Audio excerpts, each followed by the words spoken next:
Good morning. Hi. Wait, let me take a sip.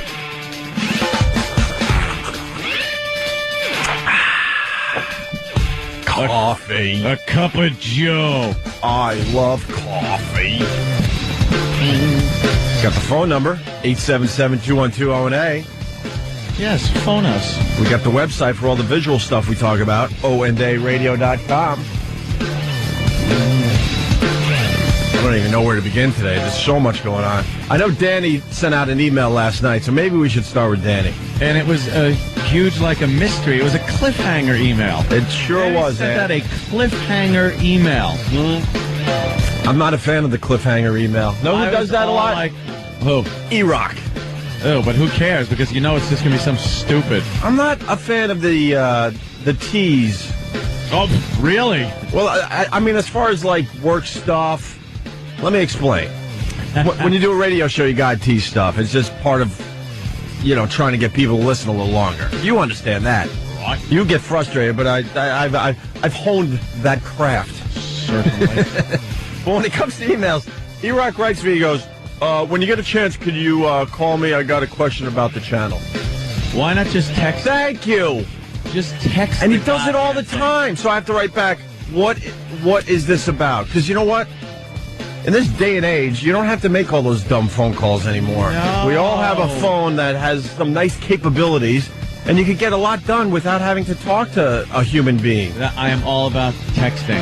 Leave me alone. Don't texting, don't emailing. When my phone rings, like it's a phone call, I just get annoyed. That's weird, right? I'm like, what is this?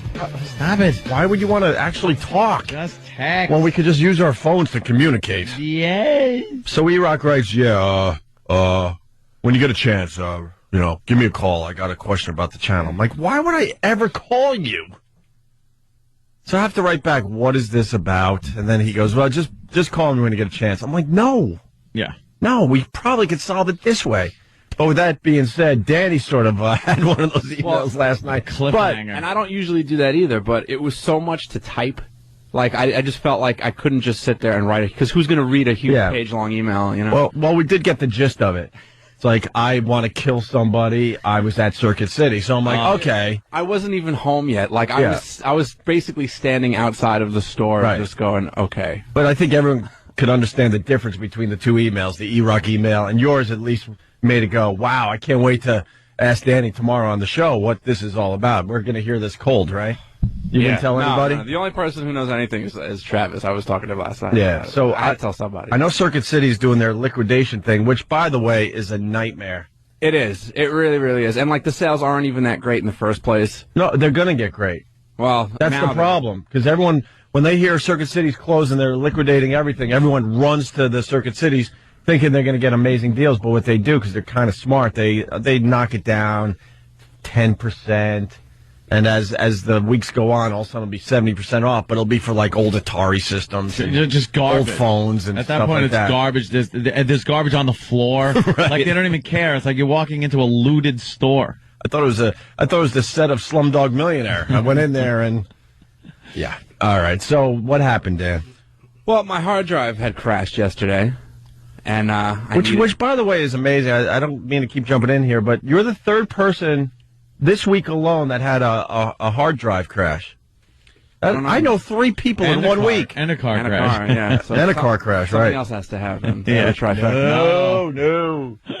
But, so I figured, all right, well, I know Circuit City's, liquidating, so I could probably get some kind of discount, so I'll just drive over to Circuit City. It's 5 minutes from my house, and, I'll get a hard drive and, problem solved. So I go down there.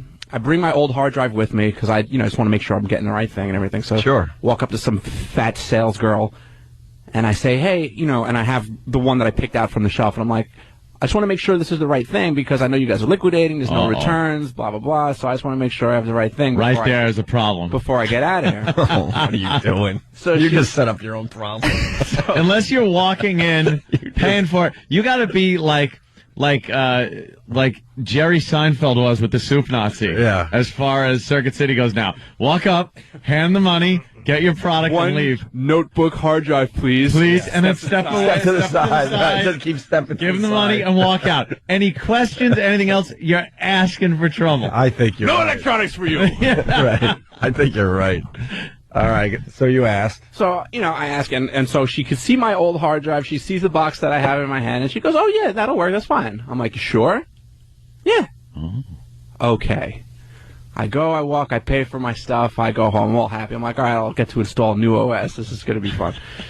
So I get home, and, it doesn't take much to see that it's obviously the wrong hard drive. The connection is completely different. Oh, boy. And now I know. I'm like, well, great, because it's stamped right on my receipt, like no returns, no exchanges or whatever.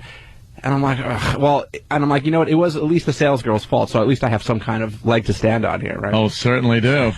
Yeah. Well, that's when I decide I'm going to call the store. Ooh. To see what is going on. So I get a lovely animal on the phone that works their customer service. What kind of animal? Cheetah, panda, wolf? Well, a dodo. why don't you just ring that bell? Yeah. Yeah. So I call and I'm trying to explain the story, and I'm being nice, and I'm having a lot of patience with said customer service representative, and she keeps interrupting and said, well, I'm sorry, sir, but, there's no refunds, no exchanges, because you got to take it up with the liquidator, I guess. And I'm trying The to explain to her, liquidator? and I'm telling her, liquidator? I'm like, listen, it's not that I came in and bought the wrong thing. I was like, your salesperson sold me the wrong thing, so it's really not my fault. So, I guess you guys could probably make an exception. And she just goes, why you got to be all mad rude to me? You were being mad rude? I assume so. And I asked her, I said, I didn't realize I was being mad rude to you. Mad rude. And she goes, yeah, well, you can be mad rude to me. And I'm just like, do you think that this is, and now I'm like Joe Consumer. I'm going, do you think this is any way to treat a customer? You should have went, there's a ripe upstairs. Yeah. Oh, you should have went, there's a ripe right there. Yeah. Because that's what they did to you. Yeah, exactly. Very badly, too. So I say, I'm like, don't you at all care about the store that you work for? She goes, there is no store. They all closing. Oh, God.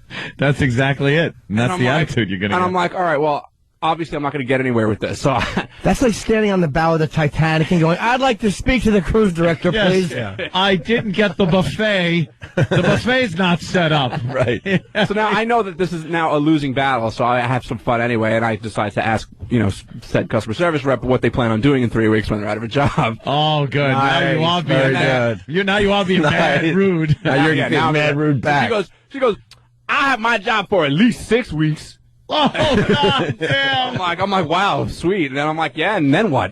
And then she goes, I'll go on unemployment. And I'm like, all right, well, this battle's lost. So I hang up and I call back, and I think I get the same person, but I guess it's someone else. Yeah, it's very hard So, to tell. well, so they pick up and, sorry to say, whatever. And I'm like, yeah, what's your name? And she goes, who you think you are? Asking me, what's your name? And it's a completely different person. Wow. And I'm like, and I just say, without explaining my situation, I'm just like, you're going to make me come down there, aren't you? You can do whatever you want. I'm like, all right, fine. Take the hard drive, take my old one, go back to the store. I bypass their little service desk and just go straight to the chubby sales girl That who told who you- told me the wrong thing. Yeah, Right. good call. Very good Reset, call. completely reset, Mr. Nice. Hey, I was just in here, 15, 20 minutes ago. Remember? I was like, you sold me this hard drive, and it's actually the wrong one. And so I'm just looking to exchange it for the right one. Well, we can't do that because there's no refunds, no exchanges. And I'm like, yeah, I get that, but you sold me the wrong one, so it's kind of different. It's not like I came in here and, bought something. You actually sold me the wrong thing. Oh, my God. Well, I don't know. You have to talk to a manager or something. And I'm like, you can't be serious. Like, you sold me the wrong thing. So I speak to, the manager in that department. He's like, yeah, there's nothing really we could do about it, so you have to talk to, the manager of the whole store or whatever. And I just had to say to the guy, I'm like, can you just please acknowledge that your salesperson just sold me the wrong thing? And it's not like it was a $25 thing. I wouldn't care. But it was, $100 plus tax, blah, blah, blah. It's, Yeah. money. So now they call the manager. Did he and I'm acknowledge like- it to you? He was just like, well, I understand, but, there's nothing we could do. He was trying to be kind of sort of nice about the whole thing. But then, How about here's what they do? They box up the one, they take it back, and just give you the right one. Right. No one's going to No one care no in a one few weeks. cares. No one gives a crap. The store is done. It's gone. Why would they give you that much trouble and just give you 5 hard drives. I couldn't believe it. I couldn't believe that like this was becoming such of a big deal. Like it was so not an issue, and especially not mine. You know, like I'm getting angry. Dude, I'm so irritated for him already. Yeah, because I know how it gets so much better because now I asked to speak to the manager, and so I see a nice gentleman. Okay. Who's salt and peppery, and he looks like he's the kind of guy that would be able to get something done for you. Certainly. Should you be so inclined. So, and he, this is after some waiting, so I'm getting a little fidgety, but here he is, and I say, okay, well, here's the problem. I was like, your salesperson in, the computers section, she sold me the wrong hard drive. I was like, I brought my old one with me so that, I would kind of ensure that I got the right one. Yes. And I brought it home, and it was the wrong one, and I was like, I know that you guys have a no refund because you're liquidating everything, but, obviously it's not my mistake, so I was just wondering if you could exchange it for me. He's like, well, now we can't do that because no refunds, no exchange. I'm like, yeah, I get that, but your salesperson sold me the wrong thing. I was just like, I don't understand how you cannot exchange this for me. Like, it's very easy to do. He's like, well, we can't do it. And he's just giving me a really hard time. Just as hard as the time as everyone else who I've spoken to. And I couldn't believe that this was the kind of, treatment I was getting from, like, the manager. That's what you get. And I said, I was like, how come you have a sales girl in computers who doesn't know what she's talking about, selling people the wrong thing? And he goes, oh, yeah, well, I guess I'll have to have a talk with her. Oh, that's good. That'll work. Everybody's losing their jobs, Right. 3 weeks Getting anyway. reprimanded. What is a talk going to do? If it's any consolation, at least those people are all going to suffer. Well, I hope so. They're all going down the toilet. I hope so, yeah. Nice. And then, so I'm just holding the hard drive now, and I'm like, well, what do you expect me to do with this? Oh, please tell me you smashed it somewhere. And he goes, Please sir, I can't tell you what to do with your own property. Yeah, well, how about I swing it into the wall, into a monitor? I go, dude, I was like, dude, it's like over $100 that I just threw away. And he goes, well, I wouldn't throw it away. What are you supposed to do with it? Yeah, so now I'm getting annoyed because he's just being an ass. Yeah, now he's being condescending. He's like, maybe you should try eBay.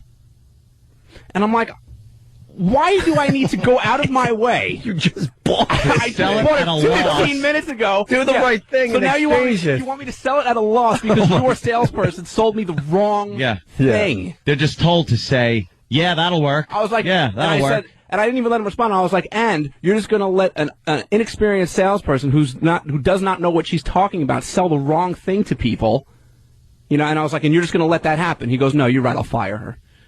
Oh boy, condescending. So now I'm completely losing my mind. This son of a bitch. They probably have been told if someone comes up with a question, just tell them yes, it'll work, just so they could get rid of their crap. Just so they could sell their crap. So they just say, will this work? And they go, oh, yeah, this will work. And then they sell it. That's exactly what they're doing. That's what I'm thinking. But here's the best part of the whole thing, right? So now... You went in and there was blood on the walls. Well, no, because... That would be the best part. So now I know that I'm just screwed, and I kind of have to accept it. I'm like, all right, now I just have to walk out of here with this. Suck on it. So I just go to him, and again, I'm like Hank Hill. I go, it's no wonder that this place is going out of business when you treat your customers this way, right? And so now he... And the customer service reps, who I know I spoke to on the phone, 50 minutes prior, they go like this, swear, hey, and they start clapping at me after I said that, and I'm just like stunned now. I'm just like, what the hell was that? Just bank that, you know what you could bank on? That is their utter frustration and pain that they are so effed and will be joining the ranks of the un-effing employed. I couldn't believe it, and I'm like, what store was this? Circuit City. No, where? College Point, 20th Avenue. Okay. Manager's name is Russ. I'd love to go there. Where's that? Is that Brooklyn, Queens? That's Queens. Yeah. I would love to go there. So I'm like stunned. I'm like, what? What was that? And he goes, the only customers that complain are the ones that don't get their way. And I was like, that's the most asimine thing I've ever heard in my life. Yeah, the ones that get their way complain? Like, why would I complain if I get my way? So now I know, obviously, now that this is a losing battle, and I'm just like, well, you know what, everybody? Have fun at your next exciting job in retail electronic sales. And walked out, just stunned, and that's pretty much where that email came into play. I was just use a credit card? I use my debit card. So I can't even, I can't even like put a stop on the charge. They won't even, dude. I wanted to pay for it with my Circuit City card. But guess who's not accepting those anymore? Oh, really? Circuit City wouldn't accept that. Even though it's completely owned, like that whole service is run by Chase, and I think serviced by my Chase, but God. it's not Chase going out of business, so Yeah, I don't know if why I you- can't use it. But they're not accepting that. There you go. So now I'm stuck with a 250 gig hard drive I can't use. So if there's anyone out there that needs one, let me know. Hey, I'll pay you $10 for it. I'll give you 20. As he's saying that, I'm thinking I hope you swing that into the manager's mouth. I hope he would swings his hard drive just- into the manager's No, mouth. I would have had to do something. I would have God, probably. aggravating. I probably would open up the box and smashed it right in front of their Yeah, face. I'd have to just like I wouldn't- I understand, but in my position, I would be able to absorb the loss a little easier. Thank God for It's not about my that life. though. But just to take it and smash it. That's what I would have and, to do. And I would honestly throw it into a monitor Really? and then just wait for the cops and then explain I don't know. Hey, and then I would say yeah, these guys, and I explain the whole thing. And go, I was tossing it to a guy. It's off camera. Watch the security cameras. I was throwing it to him. I'm standing there as this all was going down, and I knew it was going to go bad because when I was waiting for the manager, the customer service persons Yeah. that I had a feeling I had spoken to on the phone earlier, they kind of were looking at me like, oh, I just saw this guy. He's holding hard drive. Someone just called about this. Has to be that guy. So they were kind of eyeing me and whispering and stuff. So they were just waiting. They could not wait to get on me about this. Oh, here's what you do. Sorry. Throw it through the monitor, pay for the monitor with the Amex, call up Amex, cancel it. And you know damn well they can't go, there's too much crap going on. They're not going to be able to fight the fact that there's this charge, those investigations go on for a while, and then you ate one of their monitors. You go, yeah, now eat it. But just call the cops so he'd want to. But I paid for it. So you know what? No, I paid for the monitor. Take that step out of the equation. Just buy a lot of stuff with your credit card. Cancel it as soon as you get home. You could smash it, though. I'd pick up a monitor. I'm just saying, get some good stuff. I pick up a monitor and go, oops, and just smash it on the floor and go, I'm sorry, let me pay with that with my Amex. And then I pay and go, and then in the store I call and go, hello? Yeah, I want to cancel the charge for a monitor I just bought from Right. Circuit City. Right. They dropped it. Yeah, and they dropped it. And they're trying to say I did. Yeah, and that's all. just crazy. There are things we can do. Let's do this. because they don't care. They don't care. They're all going to be out of jobs. It's Nobody so cares. funny. It would be funny for me to know I just screwed them, that one of their idiots have to come out and clean it up. Now clean it up! Danny was in a bad spot. You were in a no-win situation It was a no-win. because in the end, he's right. No one gives a crap in that situation. They all know they're losing their jobs. I just But wait, couldn't- Danny, how about if, like Ann said, you buy the right one with your credit card now in a different store? And then just cancel the payment. Now you pay the right amount of money. He can't. He uses his can't- debit card. It's debit. It's pretty. If he uses automatic. his credit card, that'd be an You easy got a move. credit card? Regular one? No, I used to have some troubles back in the day. Wow. waiting credit problems. Yeah. No, I purposely don't have credit cards anymore, so I don't get myself in those same troubles. Yeah. Well, you hit a nerve with the people out there. The phones are lit. So I'm disgusted Yeah. and want vengeance. Dude, I knew. I was like, I know the cops will be called if I did anything. Yeah. But I wanted nothing it more. depends what you do. I wanted You nothing. got to know what you can do and what you can't. I just wanted to A run. little slam dunk on the floor. They're going to look for you, but you know what? In the end, you'll be all right. Circuit City so Danny queer giraffe. I wanted to run full steam into the manager, into his chest with my shoulder.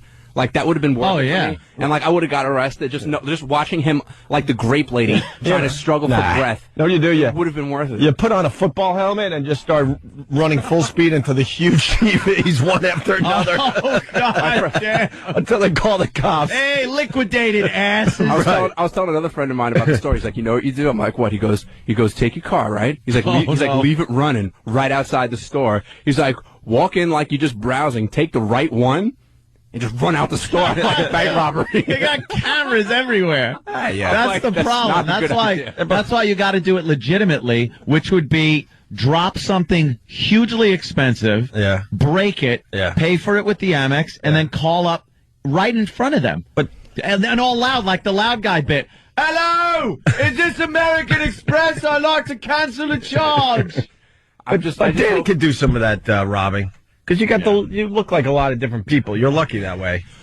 Someone like me, I'm screwed. I thought about it. I was like, I could go home. You shave your beard and I stuff. could put my hair up. I could shave. I could wear a different jacket. You'd be the guy that got your debit card. Is like, no, we know this is the guy. What is this guy, stupid? But I urge anyone who's looking to get a deal, screw Circuit City. Don't go there. You know what? Don't go there. Those liquidation things never work out in the end. No one cares. They look like a great thing, but it's always a nightmare. Let's take our first break. 877-212-08. Every phone is lit, and a lot of people are having the same problems. Well, they were a terrible store when they were doing well. Yeah, true. Oh, they always. You know what they did? But I always went simply because I never really needed their salespeople. I always knew what I was going in there for, like whether it was a game or something like a DVD or something like. I never needed them, and this is like the first time I really ever needed them. It took me 20 minutes to ask one person a question once in an empty store. Yeah. Well, that's why they're out of business. We got to take a break. Maybe we do a little Liquid A bombing over there. Oh, for liquidation. Liquidation. Yeah, Liquid A. Oh. They don't know where that's coming from. Liquidation. Oh, God. Maybe we get a few people just kind of walk around the store. I'm liking that idea. There's things we could do, Danny. I can't. I mean, I never do anything. Oh, this is just for the radio. That would be a real wink, funny. wink, nudge, nudge. All right, we got to take a break. Why is everyone... You guys got some? Or are you just standing around? No. All right, Opie and Anthony. Opie and Anthony. Sad news. We lost another Skinnerd. I think they're down to one original member, Leonard Skinnerd. One original member, that's it, man. One. Keyboardist Billy Howell is dead at the age of 56. He looked a lot older than that. He certainly did.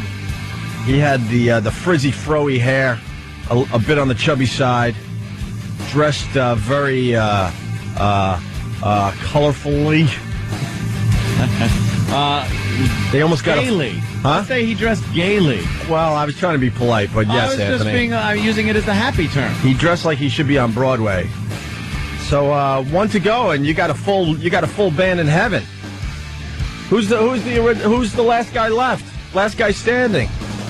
That's the trivia question today for the Skinnerd fans out there. Let's see. Actually, the Skinnerd fans would know that. Rossington or Collins? I think we lost one of them. At least one of them, right? When they went to Rossington Collins. And it's just... Is it Rossington? Yeah. He's the last one? Apparently Gary Rossington. I was only kidding. That's the only two, I know their names that weren't dead. Oh, look at you. And we talk about this from time to time. These bands will go on.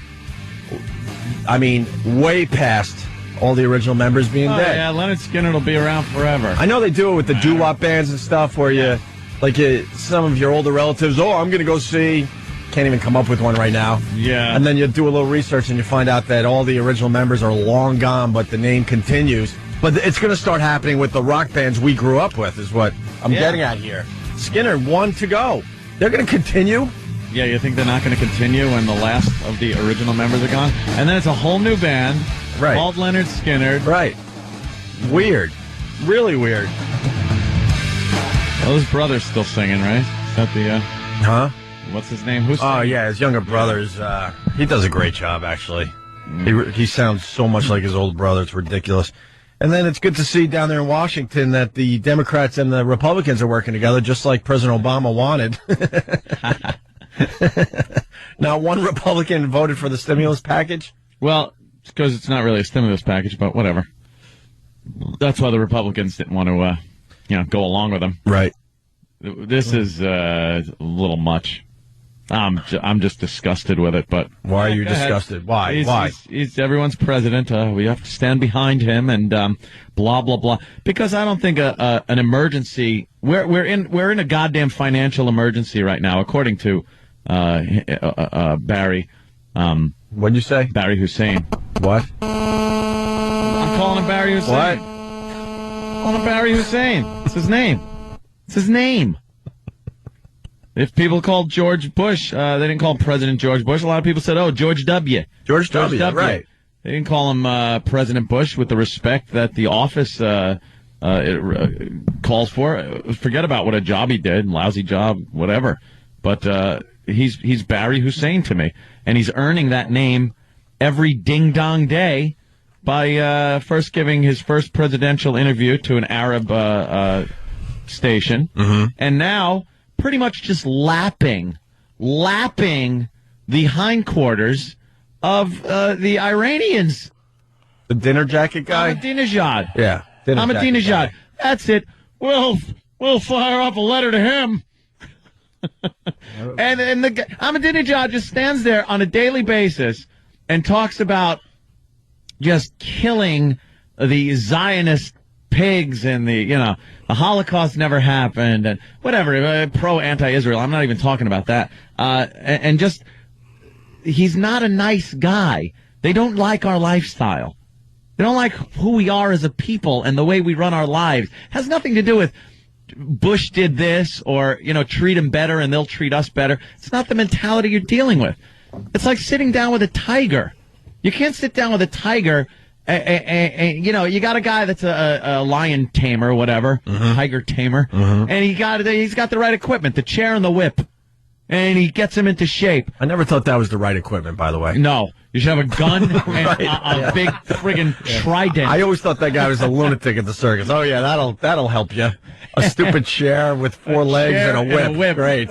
You're doing a chair. Those are weapons of desperation. Yeah. Right. You think he thought that up, or it just happened one day? He's like, I got nothing but a chair. Yeah, if all of a sudden that door opened and a tiger came in, what would you do? You pick up your chair and something that you can swing at it. You're right. My weapon would be sunglasses and a grapefruit. Right. And in the center ring with sunglasses and a grapefruit. Yeah, I have a hot cup of coffee I could throw in the eyes of the tiger. That should stop him for a half a second. Be a nice little appetizer for him before he bites. But you're right. If you're going to be prepared, you don't go with the stool and the whip. No. You know. Go in there prepared. But it's like you're dealing with a tiger, and you think that having nice conversation with him is going to give you a dialogue with him. These people, their way of life. You don't give him an A for effort for at least trying. No, I give him an F for putting us in very bad. His foreign policy so far. Or lack thereof, or ass-kissing policy. Well, it's only been 4 days. Well, Guantanamo, hey, let's shut that down before we figure out what we're doing with anyone there. And by we the got way, a year to figure it out. A few of the people that have gotten out of Guantanamo, right back to Al-Qaeda. Yeah. We don't even know how many. Well, you go back to what you know. Go back to what you know? Yeah. Is that what you're saying? What do you want these guys to do? What I want this go on a European vacation? I mean, of course they're going back there. It will be so sad to have to say I told you so to this idiot, because it'll only mean to who? To Obama. You think you're going to get FaceTime? To Barry. You're going to have FaceTime with him, you think? I mean figuratively. Oh, okay. On the air. Oh. To say I told you so, because it'll only mean that there was a huge loss of He's not listening to us, though. He's too busy listening to Rush. Well, Rush Limbaugh.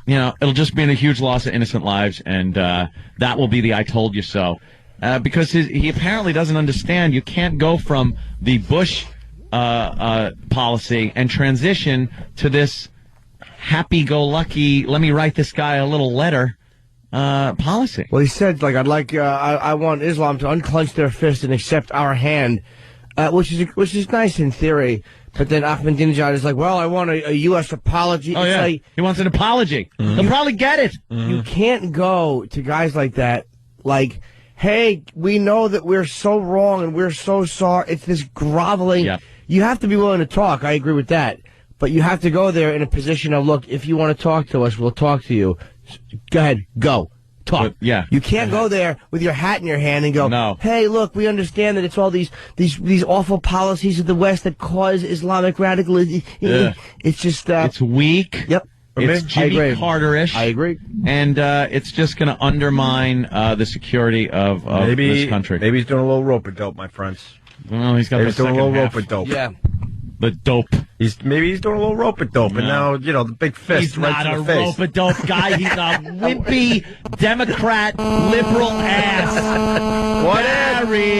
Barry Hussein. Barry Hussein and his goddamn asinine foreign policy and his asinine stimulus package that includes chlamydia cures for the low income. Is that what's going on with the stimulus package? What are some of the things that is in the stimulus package? Over $300 million is going towards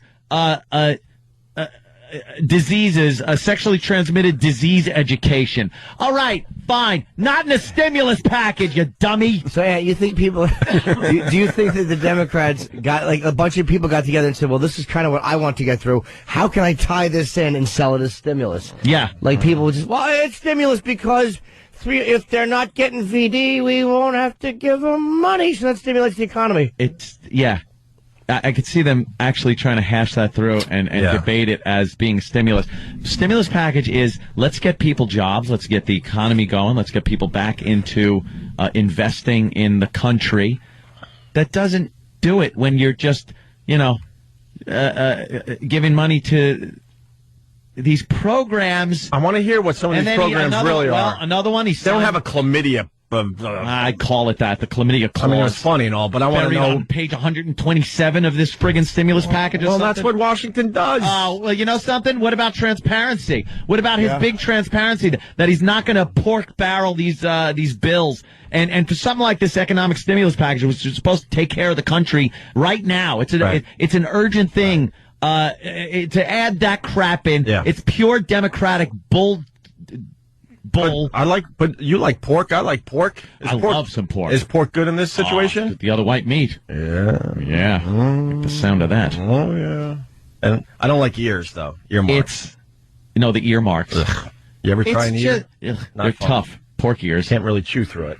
I like pork rinds. No, I hate those things. Oh, good. I got you calm. This is good. No. Yeah, I got you I'm calm. Annoyed at Barry Hussein. Don't make me push that button. Barry Hussein. No. Okay. No, I'm not going to I'm not umming. I'm annoyed. I'm annoyed at what this idiot is doing. You're right there. Foreign policy. Foreign policy is a Democrat joke. Foreign policy. And then there was another thing in the stimulus package. Yeah. Or he just signed another bill because he loves signing those to make it easier. So makes it easier for employees to sue their employers for discrimination. That's what he just signed also. So more litigation, more lawyers stepping in. Like, that hasn't been done enough. What was standing in the way of people suing their employers for discrimination when every day you open the paper and see a new case? What was standing in people's way to sue their employer? I didn't think they needed another bill signed. This guy is going right for his constituency, which isn't the 53% that voted for him. Barack gonna take Dan's money? Yeah, well, we'll see that. He Where's my... I want to play that. All right. A little bit the other side fighting back a little bit. Freddie in Belmore. Freddie! Freddie. Hey, how you guys doing? Good, Freddie. Hey, Anthony, man, Bush got us into this problem. Whatever this guy Ahmadinejad said at the UN, he was totally right about America. Bush got us into it, huh? Not extremist Muslims who blew us up. That didn't do anything. Not extremist Muslims who drove their little Zodiac boat into the USS Cole. That wasn't it. Not the extremist Muslims that blew up our embassies and our Marine barracks. It was George Bush. Shut up, lib! You effing lib! Let me ask you, Anthony, Live with it when another goddamn building gets blown up. before we went in, how many was there? Live with it when another few thousand people get killed because of this idiot's foreign policy. What did you ask me, Freddie? Because I'm willing to listen. Okay, how many extremist Muslims were there in Iraq when Saddam was in there, in charge? I always have said... None, because he knew how to treat them. Yes. You kill them. I've always said... Dude, listen to me. Please listen to me. I've always said that Saddam Hussein was the best person to run that savage country. I've always said that. He ruled with an iron fist. If someone acted up, he killed them. That's why they were quiet. And those extremists just came from other places into Iraq. Right. Like Al-Zarqawi, he was from Jordan. Yeah. These are guys that existed. They existed. They just kind of like a magnet. They just kind of got sucked into Iraq. But they were all over the place anyway. They didn't just get created overnight. I understand, but that's what he said when he went to the UN. Whatever he said about Bush was, I'm a pure American, but whatever he said was right. Yeah, did Ahmadinejad address the fact that Iran has been, or Syria has been funneling weapons to terrorists to make Iraq worse? Did he mention that? Hey, listen, So we're not helping the situation. No, you didn't answer my question. Spidey, you stuttering, muttering. You didn't answer my question. Did he address that? Did he address the fact that them and Syria have been funneling weapons to make it worse? The fact that he was 100% wrong. If he said that, I would have no problem. If the fact it says what they did wrong, then there'd be no problem. Just because Bush was wrong doesn't make Barry right. He was wrong. You didn't answer my question. Oh, you're right, Jimmy. I'm saying, did he address that part of it? No, but Like, did he address the fact? Did he address the fact that not that Iraq would be good, but that himself and Syria have made matters a lot worse by purposefully funneling weapons and arms to people who are killing civilians and targeting soldiers? Well, his point is maybe because America's over there butting in where they shouldn't be either. So why does he care? Iran and Iraq hated each other. Right. Right.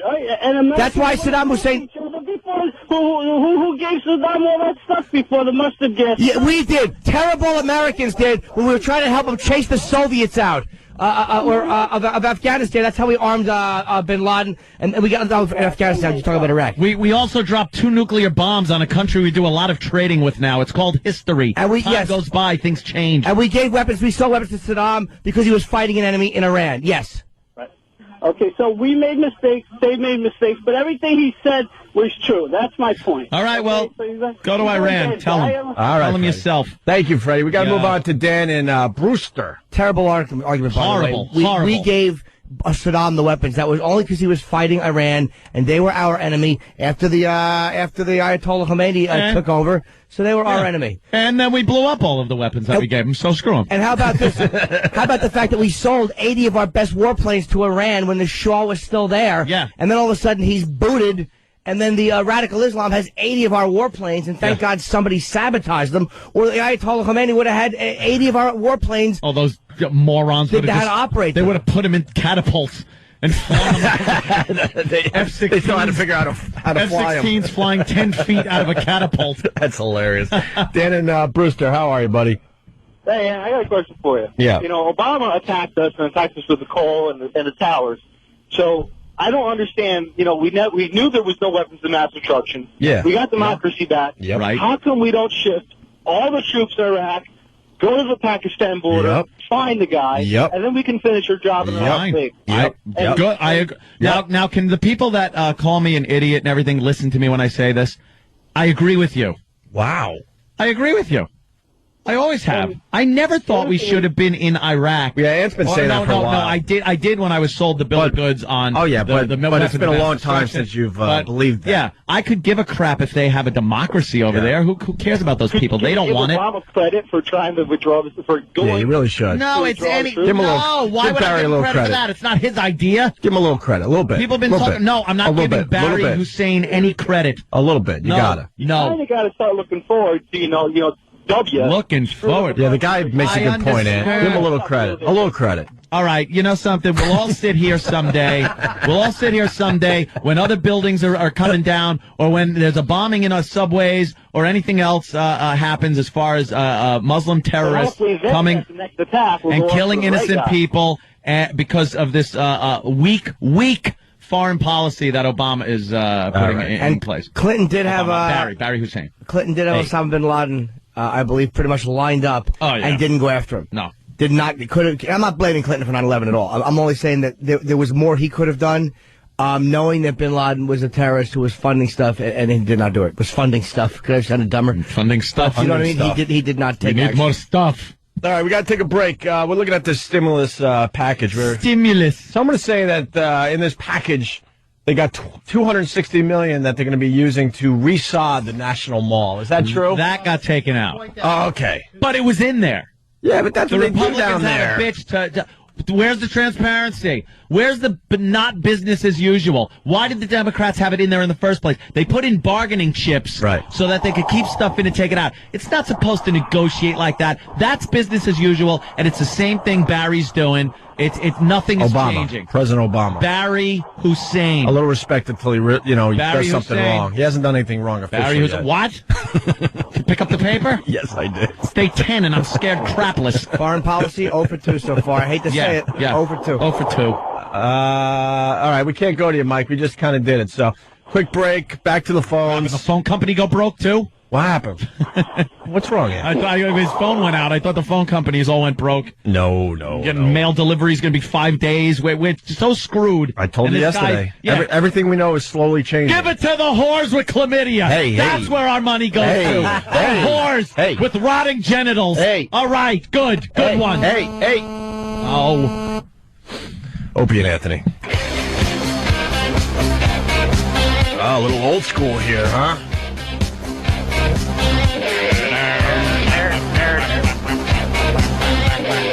Opie and Anthony, 877-212-0-A.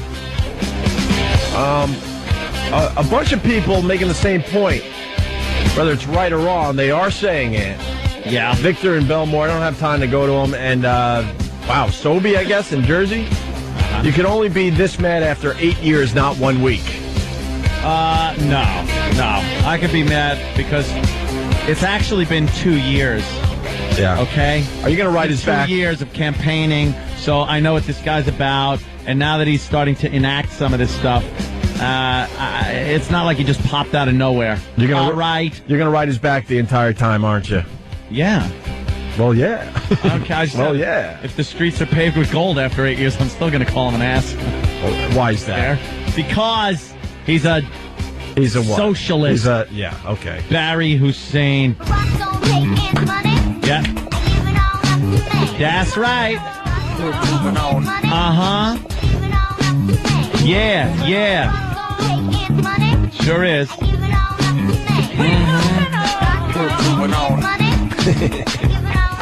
Oh, yeah. I love the instant feedback. Jamal from Connecticut, he goes, so I'm a new listener to the show, so I just want to make sure I got this right. Anthony's the one who likes Obama, right? Is that, They love busting you. yeah. I love when the other side just busts your balls, my friend. All right. If you were listening earlier, we lost another Skinnerd Yeah. of the Leonard variety. Billy Powell passed away. He was only 56. He looked a lot older. And I mention it again because, oh boy, Johnny Van Zant has a little comment about Billy Powell's passing. Kind of doing our bit, you know how we go with, I guess God needed a he's keyboardist or whatever. No. Yeah. Johnny Van Zant, the current lead singer of Leonard Skinner, until he passes, and then they'll get somebody else, and they'll just continue for They'll keep decades. going. Yeah. They're rocking up in heaven tonight. I'm sure. I'm sure my brother probably is telling Billy, "Hey, what took you so long?" No, they're not rocking up in heaven. No. He is also a corpse. Yeah. They're both rotting on Quincy's table. The maggots are rocking on his body. That's what. Oof. That's Wow. harsh. Depends what you believe, my friend. But true. Depends what you believe. All right. Out of his crybaby face. Yeah, right. Huh? I'm a crybaby. I was. I'll give you that. A little bit. To understand that. Now I need the crybaby sound effect. Wow, you do that really well. I didn't enough. Growing up. Little baby. Such a little embarrassing baby. An embarrassment. Yeah. And I need your help. What's up? I was watching TV last night. I was flipping around, and I caught a little bit of Lost last night. Really? Just a little bit. And I know there's a lot of Lost fans out there, and I want to become one of those Oh, you Lost caught fans. it. I mean, I understand you caught a little bit, but if you catch a little bit of last night's episode, you're in trouble. Really? Yeah. How many seasons are we up to? 4? 5? I think this is season 5, Oh, right? Lost. I haven't seen the first one yet. The new ones. I haven't seen the season. Really? 5. Yes. 5th season? So It's second episode, really. Maybe Yeah. third, because the first Yeah. one was a 2-hour. Into, season 5. I decided that I want to get into Lost. So Do you have a week straight that you can take off and just sit in front of a week. a TV with DVDs? Who needs a week when I have you? What? Explain Lost to me in 60 seconds. That's impossible. No, and then I can start watching these episodes. It's not possible. No, I'm going to start the clock, and you're going to try. I don't even have a thought in my head. No, you got to, because I really want to start watching this show. And I think I have faith in you, my brother. I don't. You're a very smart man, I don't. and I know you could do this. Explain Lost in 60 seconds, and then I'll watch. And then when I come in, I could be part of the little chatter that goes on. I noticed there's lost chatter between you and Travis and other people. Yeah, we associated with the show. We talk about it. We were texting last night. Me and Travis were texting each other last night during Lost. Yeah. Oh, I'm not gonna lie. I feel a little left out, and I want to be more part of what's going on in front of me. Righty. So, could you explain Lost in 60 seconds? No. Can you at least try? I can try. All right. Can we start the clock? Ant's going to explain Lost in 60 seconds. Tense. For me and maybe some other people out there that they take a peek and they're like, you know what? This is something I might want to start watching. Okay. All right? Give it your best shot. Okay. Oh, God. All right, there's Oceanic Flight 815. It crashes on an island. Got it. And at first you just think it's like just going to be a survival story on the island, but the island turns out to be a little mysterious. There are creatures and things going on, very mysterious. And then the initial ensemble cast of characters, I'm not going to go into their names, I don't have enough time. They start wandering around and exploring the island and find things that indicate other people had been on this island. Things, okay. Before. Got it. And then they realized there was something called the Dharma Initiative, which made these chambers and other things all over the island that contain weird, mysterious machines and items and things that sometimes help them. They give them supplies, sometimes hurt them. And then they found the others. The others were people that had been on the island. They didn't know that there were the others. There's more people on the island. And they're not run part of the plane by crash? Ben. They're run by Ben. All right. This guy, he's really a bad guy. And the others start really effing with the Oceanic Flight 815. God damn it! Oh! You didn't even get to the smoke. I didn't get out of season 1. Oh, really? It's season 5. I didn't get halfway through season 1. That's only season 1. Holy mother of God! I know there's numbers and smoke and the others. I couldn't get into all that. Is it the what? Yes, the hatch. All right, we're going to try this again next week. I mean, that's a good start, though. It's a plane crash, but maybe they never really crashed. Well, you know, the way some of these episodes have been going, you might be right.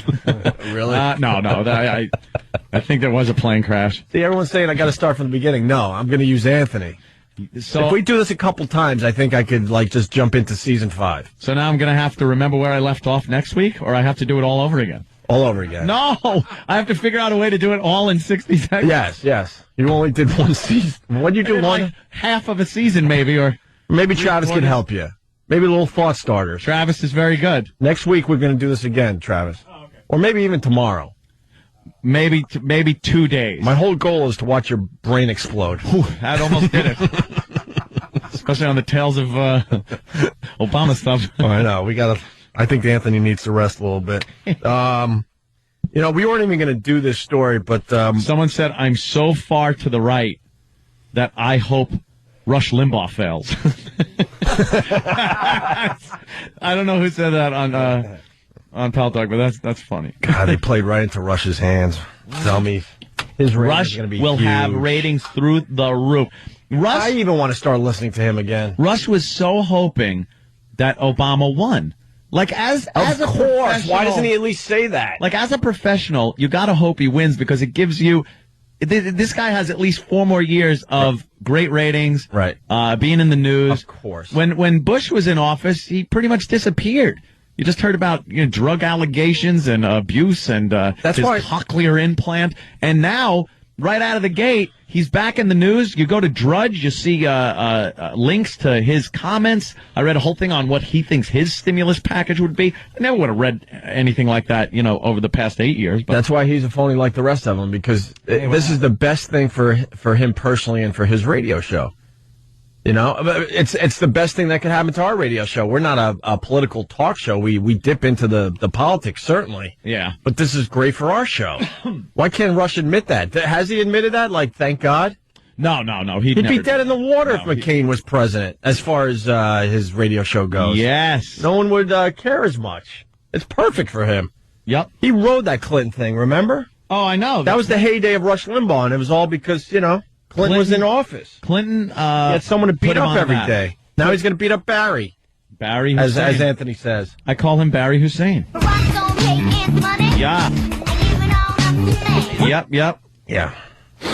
We got to do this dirtiest hotel story. That's cute. Because there's a nice little ta-da moment. Ta-da! Stump Brain, what is this? They did some kind of survey to find the dirtiest hotel in America? Yeah, these guys checked out every dirty hotel all over the country, and they also tried to report on the clean ones, but nobody cares about that. We don't care No, about you like the dirty shock ones. of Yeah. the dirty one. And they were talking to the owner of the dirtiest hotel. They went in, I think they got the night manager or one of the clerks to show them around. Right, okay. Listen to this. Dirtiest hotel is in Times Square. It stands tall in the glow of the theater district, and for $109 a night, you can even get a room with a view at Hotel Carter. That is, if you can see past the cracked window and filth. Besides being a magnet for European travelers on a budget, TripAdvisor.com says the Times Square Hotel is also a magnet for mice, roaches, and bed bugs. The roaches and mice, Sleep tight. I will deny it because I never see it myself. Man, I should have kept my old place. I could have rented it out like a hotel. With the mice and the roaches. I got to say, and the silverfish. These filthy Europeans that come over here and spread their bugs all over these hotels. The bugs were there already. Come on. What? Come on. No, you know what? For the most part, if you're staying in an upper end hotel, you assume that the people staying there are showered. But this isn't an upper end hotel. It hasn't been an upper end hotel since like it was a welfare hotel. Prohibition. I digress. Yes.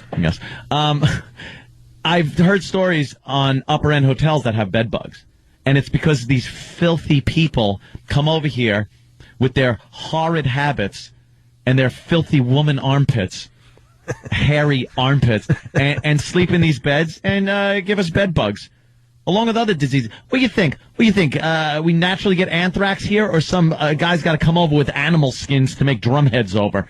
It's people that just like people bring things over here. Mm-hmm. Before, we had a lot of this travel going on, a lot of this freedom of movement between countries. Didn't have a lot of this good stuff. That's right. It was a bunch of Indians minding their business. And then some people showed up. Knocked them off. Had a few things, that's right. blankets that were questionable. A couple of questionable blankets. We were the first terrorists, man. First terrorist, man. First weapon of mass destruction. Started with blankets, and now look where we're at. Although I have to say the Romans were probably doing it before. Probably. The terrible U.S. was. They were. Oh, good cop chase. Looks like. That was that woman from yesterday? U-Haul. The woman in the U-Haul is classic. Where do you think she was? She's running. She tried to get into another car, and then the cop is just, wham, I'm going to get you, bitch. You can't outrun, like, the cops in this day and age. They got cameras and helicopters everywhere. Where are you going? Scanners. Where was she going? So what happened to her? Why did she do what she did? Did anybody know? Yeah, let's get that story. She was moving. It's a pretty big one. I have no idea. I turned that off yesterday. Yeah. Dirtiest hotel, part 2. Right. Erwin Lemanglis lives in the hotel and manages it. So, how does he feel that for the third time in 4 years, the West 43rd Street spot tops the website's list of dirtiest hotels in the country? We're not dirtiest hotel in America. But you are dirty? We're not dirty. This is a one-star hotel, so the level of standard is as for a one-star hotel. A what? It's a 1-star hotel. So, okay. So as far as 1-star hotels they're go, living up to 1 star. they're living up to the 1-star status. Not like they're trying to bamboozle anybody. Hey, we're a 1-star hotel. You want to stay here? We got a guy, Rich in Buffalo. 1 star. 1 star. I couldn't find a room. Yeah. I booked a brown dwarf hotel. Yeah, it's a quasar hotel. A 1-star hotel. Let's go to Rich in Buffalo. He stayed at this hotel. Rich? Yeah, what's up? I came back from Iraq, and a buddy of mine who was a New York City cop hooked me up with a cheap hotel in Times Square. It was so nasty. Me and my wife had to go down to Duane Reade and buy our own sheets. There was a wet bag of weed drying on the outside of the window from whoever was there before us. Nice. All right. Hey, that's complimentary. A little weed. The continental breakfast. Well, you would think that if you got a hotel in Times Square that it would be okay. But they still have some really dirty things in Times Square. Yeah, they haven't cleaned up the area entirely yet. If you're at the W or somewhere like that, that's one thing. If you're staying at some unknown hotel, it's a problem. Like Patty. Stalker Patty stays at one of these welfare hotel kind of places. Sure. And from the looks, when she gets on Pal Talk, there's one swinging light bulb over her head. It's like a jail cell. I stayed in one of those hotels after we signed our big deal. Oh, yeah, they gave us a choice. They were like, all right, we want to give you guys, remember these were the old days, believe me. It was a thing. It was like, we'll give you guys a little perk. What do you want? And Ope wanted to be able to stay in the city for a few nights a week. To get away from... Yeah. and to make the commute easier. Yeah. You know, I was smart. And I wanted him to pay for my parking. That's right. So I went for parking. No, but this is a different story because it was actually the Park Central, which wasn't bad at the time. It wasn't bad. It wasn't fixed it up, but it wasn't bad. It was doable. I'm talking about the hotel that was in Borat, the Wellington. I'll take a picture. Oh, the Wellington. I pass it every morning. I'll take a picture tomorrow morning. And we signed a really nice, our first big, like, wow, we're going to actually make money and we're going places. Oh, the good old days. And the paper was all over it. And we went out to celebrate. And for once, this wasn't my fault as far as, like, not giving a crap and being cheap and all. All the hotels were sold out because something was going on. I had to get a hotel at the Wellington, and I was drying my underwear on the radiator as I was reading about how we are, like, the next big thing in radio. Yeah. Well, because I didn't have clothes. I didn't know we were staying in that night because we were celebrating. I think you ended up going home, and I was like, wow, I'm going to stay. It's easier. You washed your underwear in the sink? Yeah. Really? Because I didn't have clothes. I should have went and got underwear, I guess, would have been Dwayne the move. Reed. Right. I'll wear the same underwear 2-3 days in a row. Hell no. Why, do you sweat a lot? Oh, my God. I could barely last a day in my underwear. Really? Yeah, I do some change-outs halfway through the day. Oh, my God. Wow. Oh, yeah. Got to change the clip halfway through. Yeah, I have to. But I probably should have got underwear, but I think I was a little buzzed and a little hungover, too. So I'm like, you know what? Yeah, I was, so I just drove home. Yeah, so Aunt did the right thing and drove home. So I had nothing to sleep in. The hotel room was horrendous. I was right outside, I think, one of the letters that just kind of lit up all night long. One of those type of deals. Yeah. And I was in the bed completely nude as my stuff was drying on the radiator so I could wear it tomorrow. Bed bugs. And then I got up and I'm reading about how great we are in the paper the next day. I'm like, if they only knew. Staying at one of those red neon signs blinking in your window hotels. Yeah. All right, dirtiest hotel. This is the big get in the story. The whole reason why we're doing this. Because now, where we left you, it's a one-star hotel. They're living up to the standards. They don't believe they should be considered the dirtiest hotel. Yeah. And then this little tidbit comes out. Its reputation as a dump comes not just from grime, but also crime. 2 years ago, a cleaning woman found a woman's corpse stuffed in a garbage bag under a guest's bed. It happened in rooms... Oh, in room... 237. 237, Doc. You can't really defend your hotel at this point. You know that they were going to... That's good. What? Danny says, Opie, you staying at the hotel from Big? Were you crying when you heard the gunshot? You just start crying? Oh, sorry. With the Spanish guys arguing outside the bathroom. Outside, and you put the pillow over your head. You're all afraid. Look, it was a horrendous room, man. They might have made that place a little better. I don't know, though. Yeah. No idea. But here's the corpse story.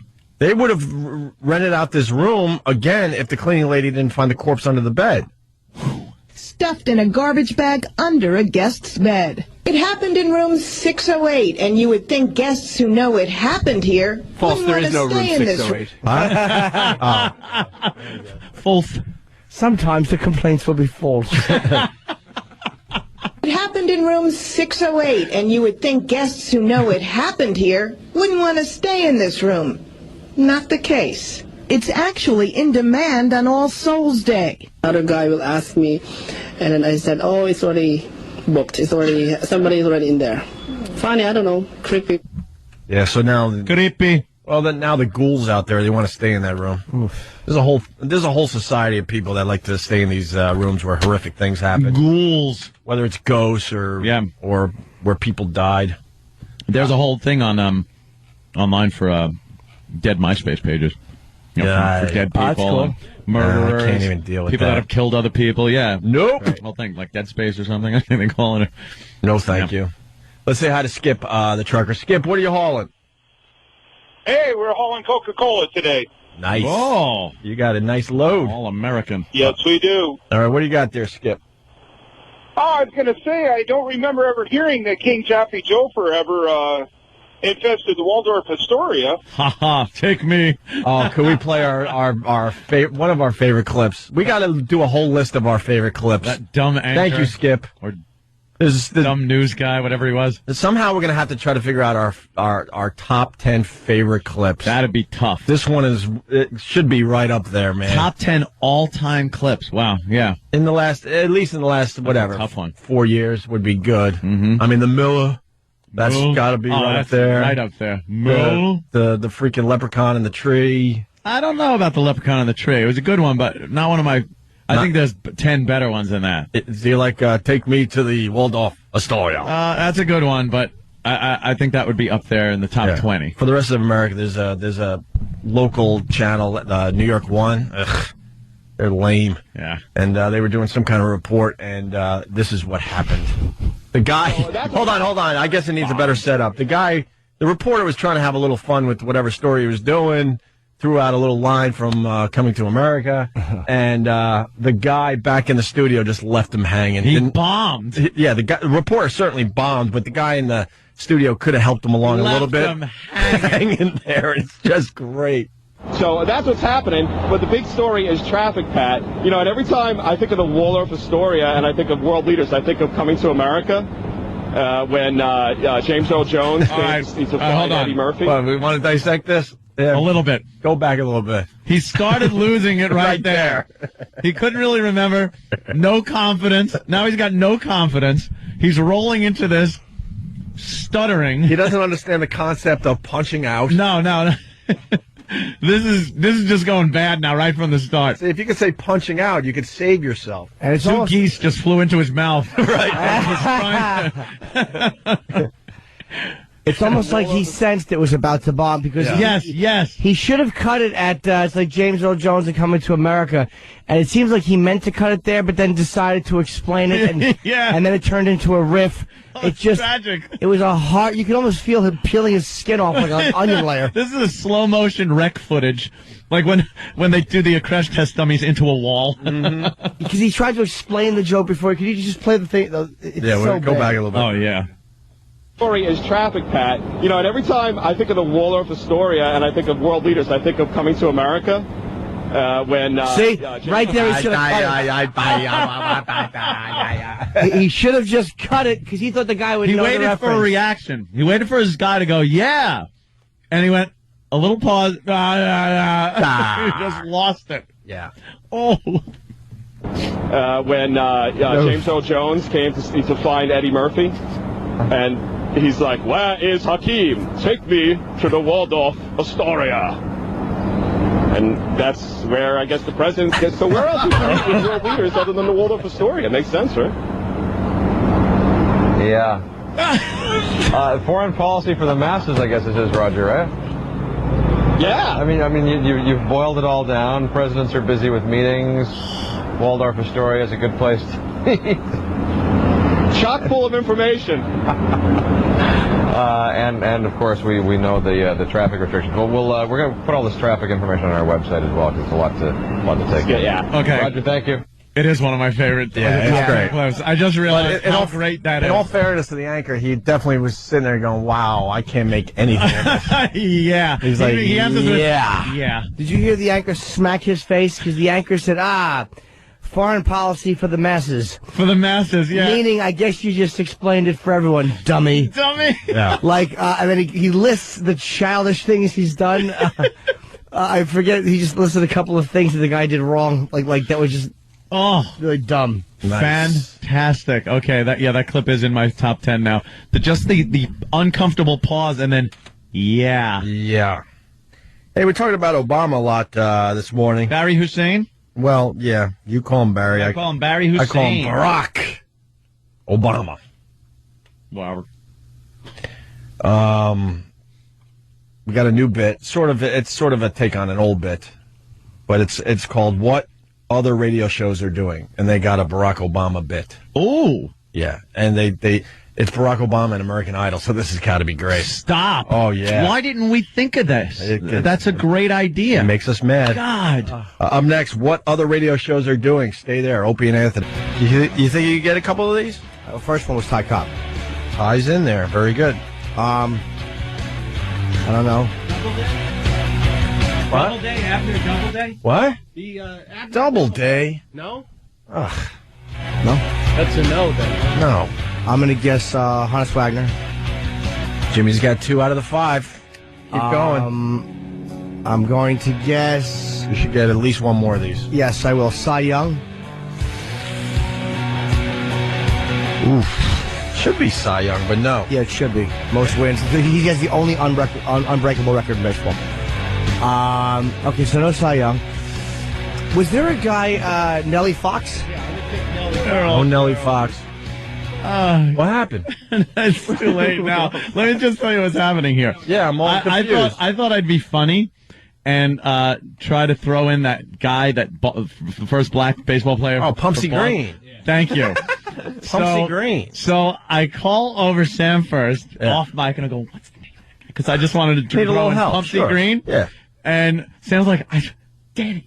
So Danny comes over, and the three of us are looking at each other like with our arms up. We have no idea like what the guy's name is.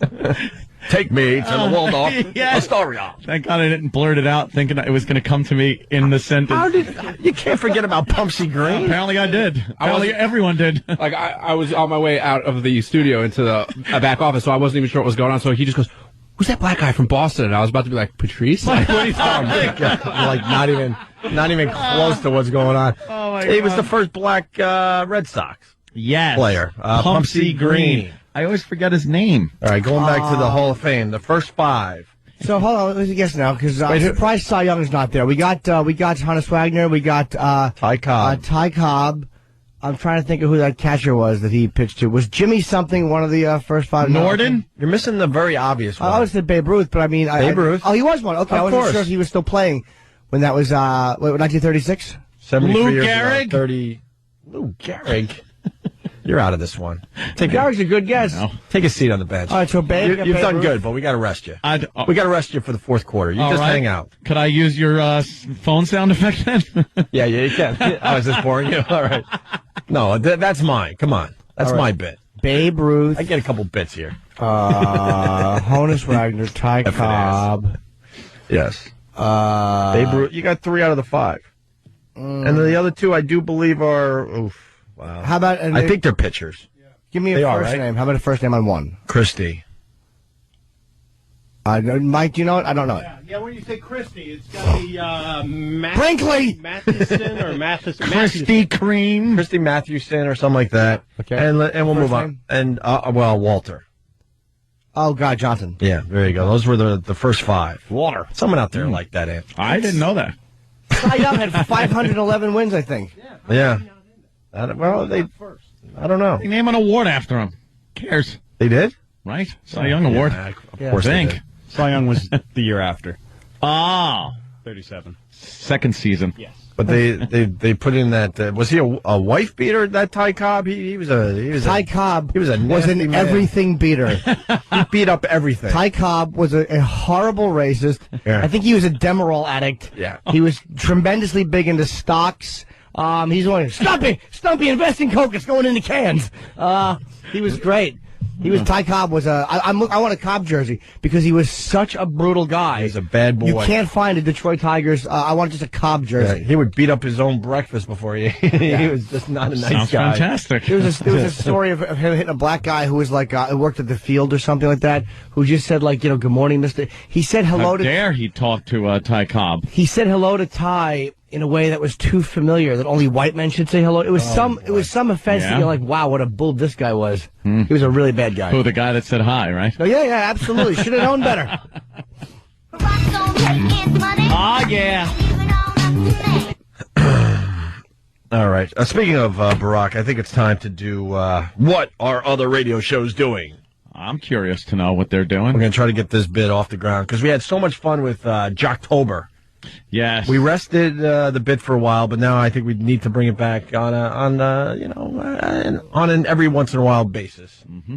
So Sam's listening to other radio shows, and he found a terrific bit that really needs some airplay, right? Well, yeah, I felt like my show prep was slipping lately, and so I started going to more of the show prep websites to kind of get myself ramped up again, and found a really funny bit for you guys to play today. Sometimes you gotta kind of look outside yourself like that. Yeah. You know, if you're just complacent with your own talents and what you do, you might be missing out. Exactly. So look at other people, what they're doing.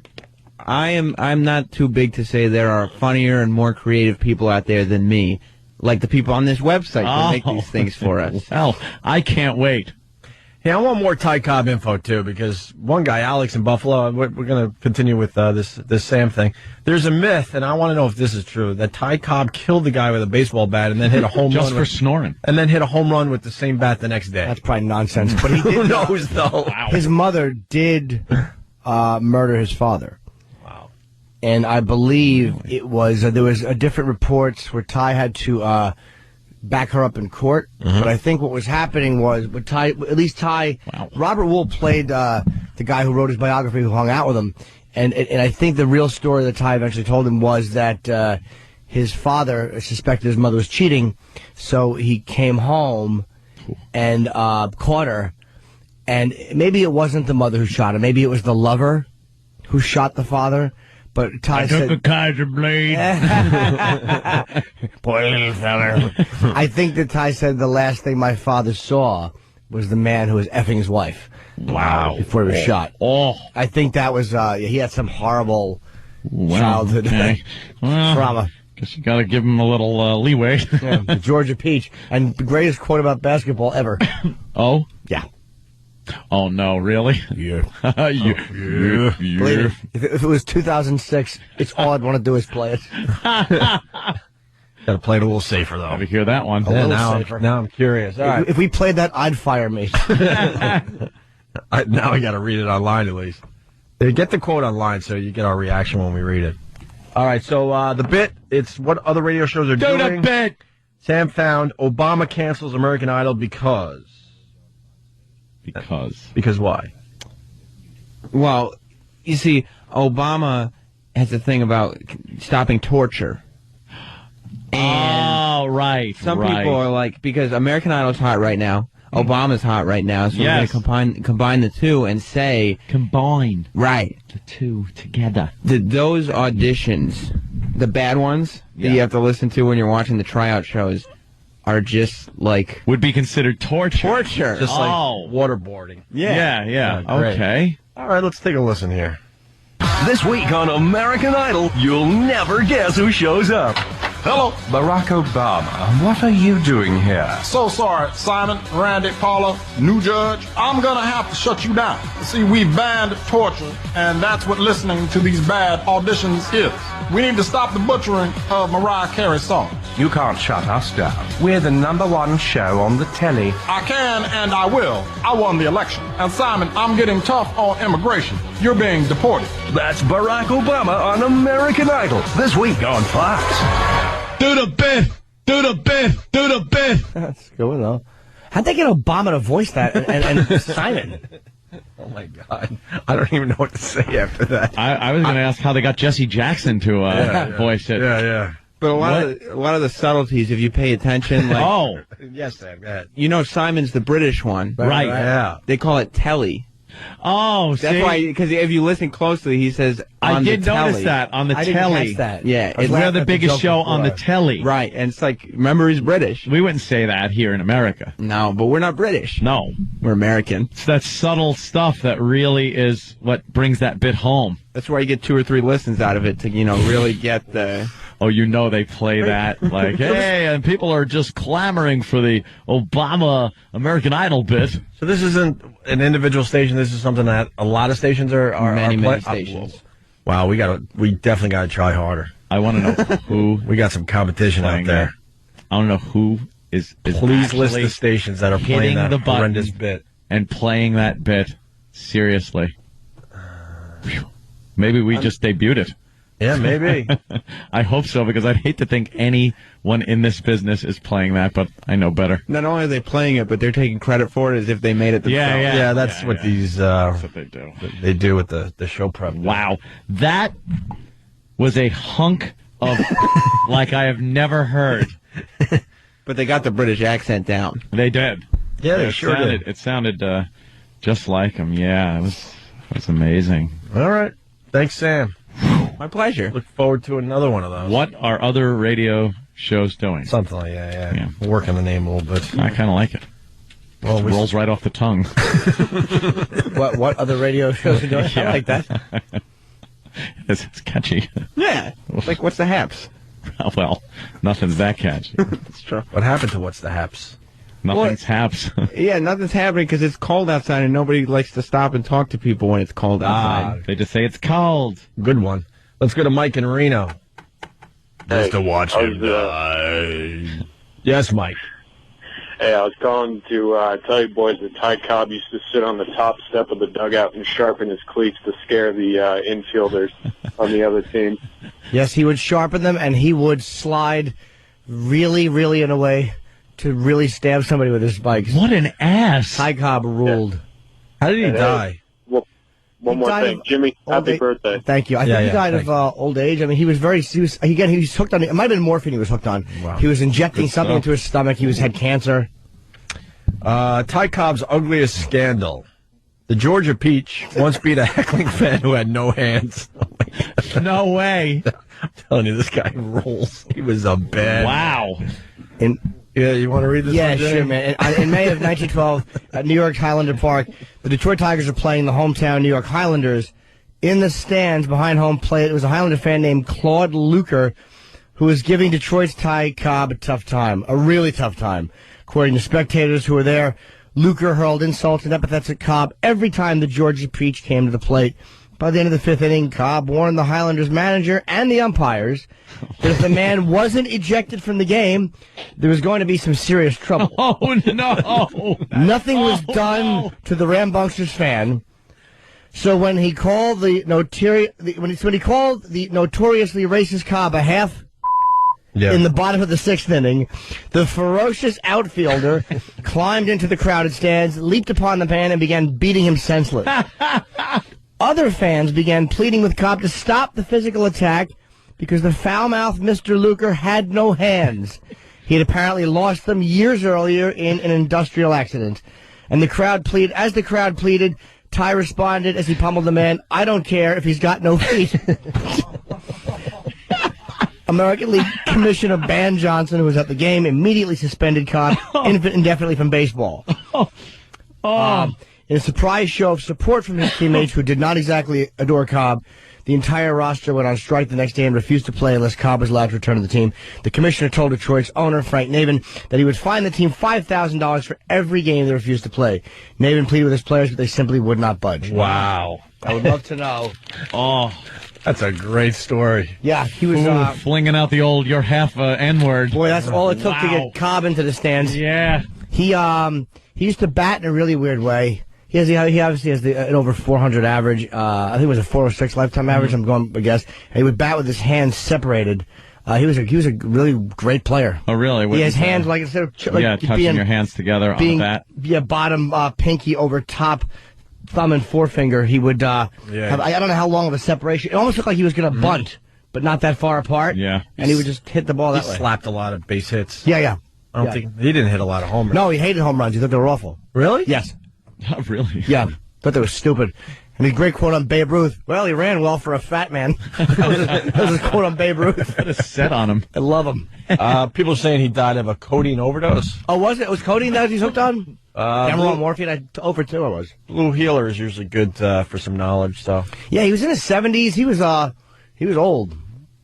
That's old for back when he died. Yeah. Not a lot of guys living past 70 back in Ty Cobb's time. All right, we'll take a break.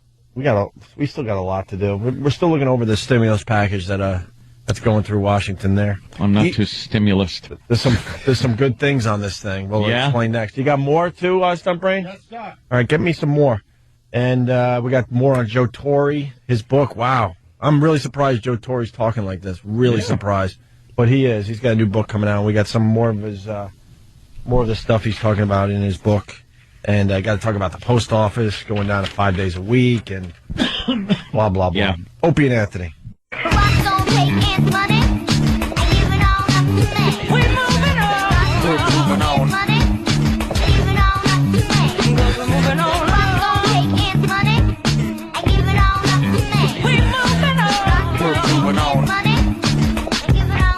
That's right. You got that right. Opie and Anthony. We're going to go over this stimulus thing in a second here. Stimulus. Yeah. Jimmy's, what do you got over Just there, for Jimmy? tomorrow morning, the Artie Lang show with myself and Artie doing the Tower Theater February 21st. Tomorrow morning that goes on sale. That's on livenation.com. And tomorrow morning at 9 a.m. It's near Philadelphia. Me and Artie doing the Tower Theater. That will probably sell very well. So if you want Yes, tickets, I'm certain. go tomorrow morning to livenation.com. Ooh. Very good. Won't be having no salty language at that show. Oh, yeah, I bet. That's the new Jim Norton. I hate the new Jim Norton. I don't go for the salty stuff. Nah. That's the new Jim Norton. I found Jesus. Yeah. That'd be like the worst thing if you found Jesus and just started doing like your comedy, but it was all But you don't tell anyone. Jesus-based. You want them to find out slowly. Oh, you thought it was funny. Yeah, if I didn't understand where the joke should be. Yeah. If I was like, and the plane was crashing and everyone lived, bless his name. Now, that's funny. Yeah. Two heathens walk into a bar. They own it. Oh, what a disaster that would be. Please never do that. Well, I think people would like it. I think he should do that. He recites footprints. Yeah. Footprints in the sand. Well, the stimulus package. Oh, my God. We're all trying to decipher this, aren't we now? Well, first of all, it's 647 pages. Yeah, that's when I hear about these things in Washington, and it's like, well, it's 647 pages, and you're hoping that the people down there do the right thing. Who's reading 647 pages of this? Yeah, for real. It's business as usual. This is the transparency that Obama was talking about. This is what you're supposed to get along with nonpartisan all the crap that he preached within days. I'm just seeing right through it. Mm-hmm. That's the transparency. You can see right through him now. Please. Well, Anthony, disgusted. Just like everyone else, we're kind of deciphering this thing for everybody, for the people out there. Yes. And I'm learning this morning that $25 million of this will go to new ATV trails. $25 million for new ATV are going trails. to new all-terrain vehicle trails. Yes. How is that helping the economy? I guess you have to build a trail. Anytime I've been on an ATV, you make your own trail. You make your own trail. That's the fun of the whole ATV experience. You're kind of exploring. Yeah, when you get on a real trail, you're like, boring. Oh my! Let's make some new ones. Well, then you got $650 million going toward digital TV coupons. What's that about? Oh, well, that's for the poor people. Yeah, that's to subsidize those converter boxes for the DTV conversion, so everybody can get all the new channels. I'm not even, that it shouldn't be in the stimulus package. It should just be something that's completely separate. Mm-hmm. But, I guess people need their TVs, and not everybody has cable or satellite, so if you still have an antenna, you're going to be left out in the cold without any television. So I don't even have a problem with that, with spending, the government spending money to allow people to watch TV, but not in the stimulus package. Sorry. Well, you can't really call it a stimulus package if most of this stuff isn't going to take effect for what? A couple of years, right? Yeah, there's none of this is going to go into effect anytime soon. We're going to notice this in the next year and the year after, I do believe. 3% of this will hit in the next 12 months, and the majority of it 3%. hits in 2010 and 2011. But we need help now. Yeah, that's set up for the election cycles. $400 million, Anthony, for the National Endowment for the Arts. The arts. Well, that's what they love, too, is financing things like the crucifix in a jar of urine. Well, the NEA is another one. Yeah. They want to be able to do whatever they want to do and call it art.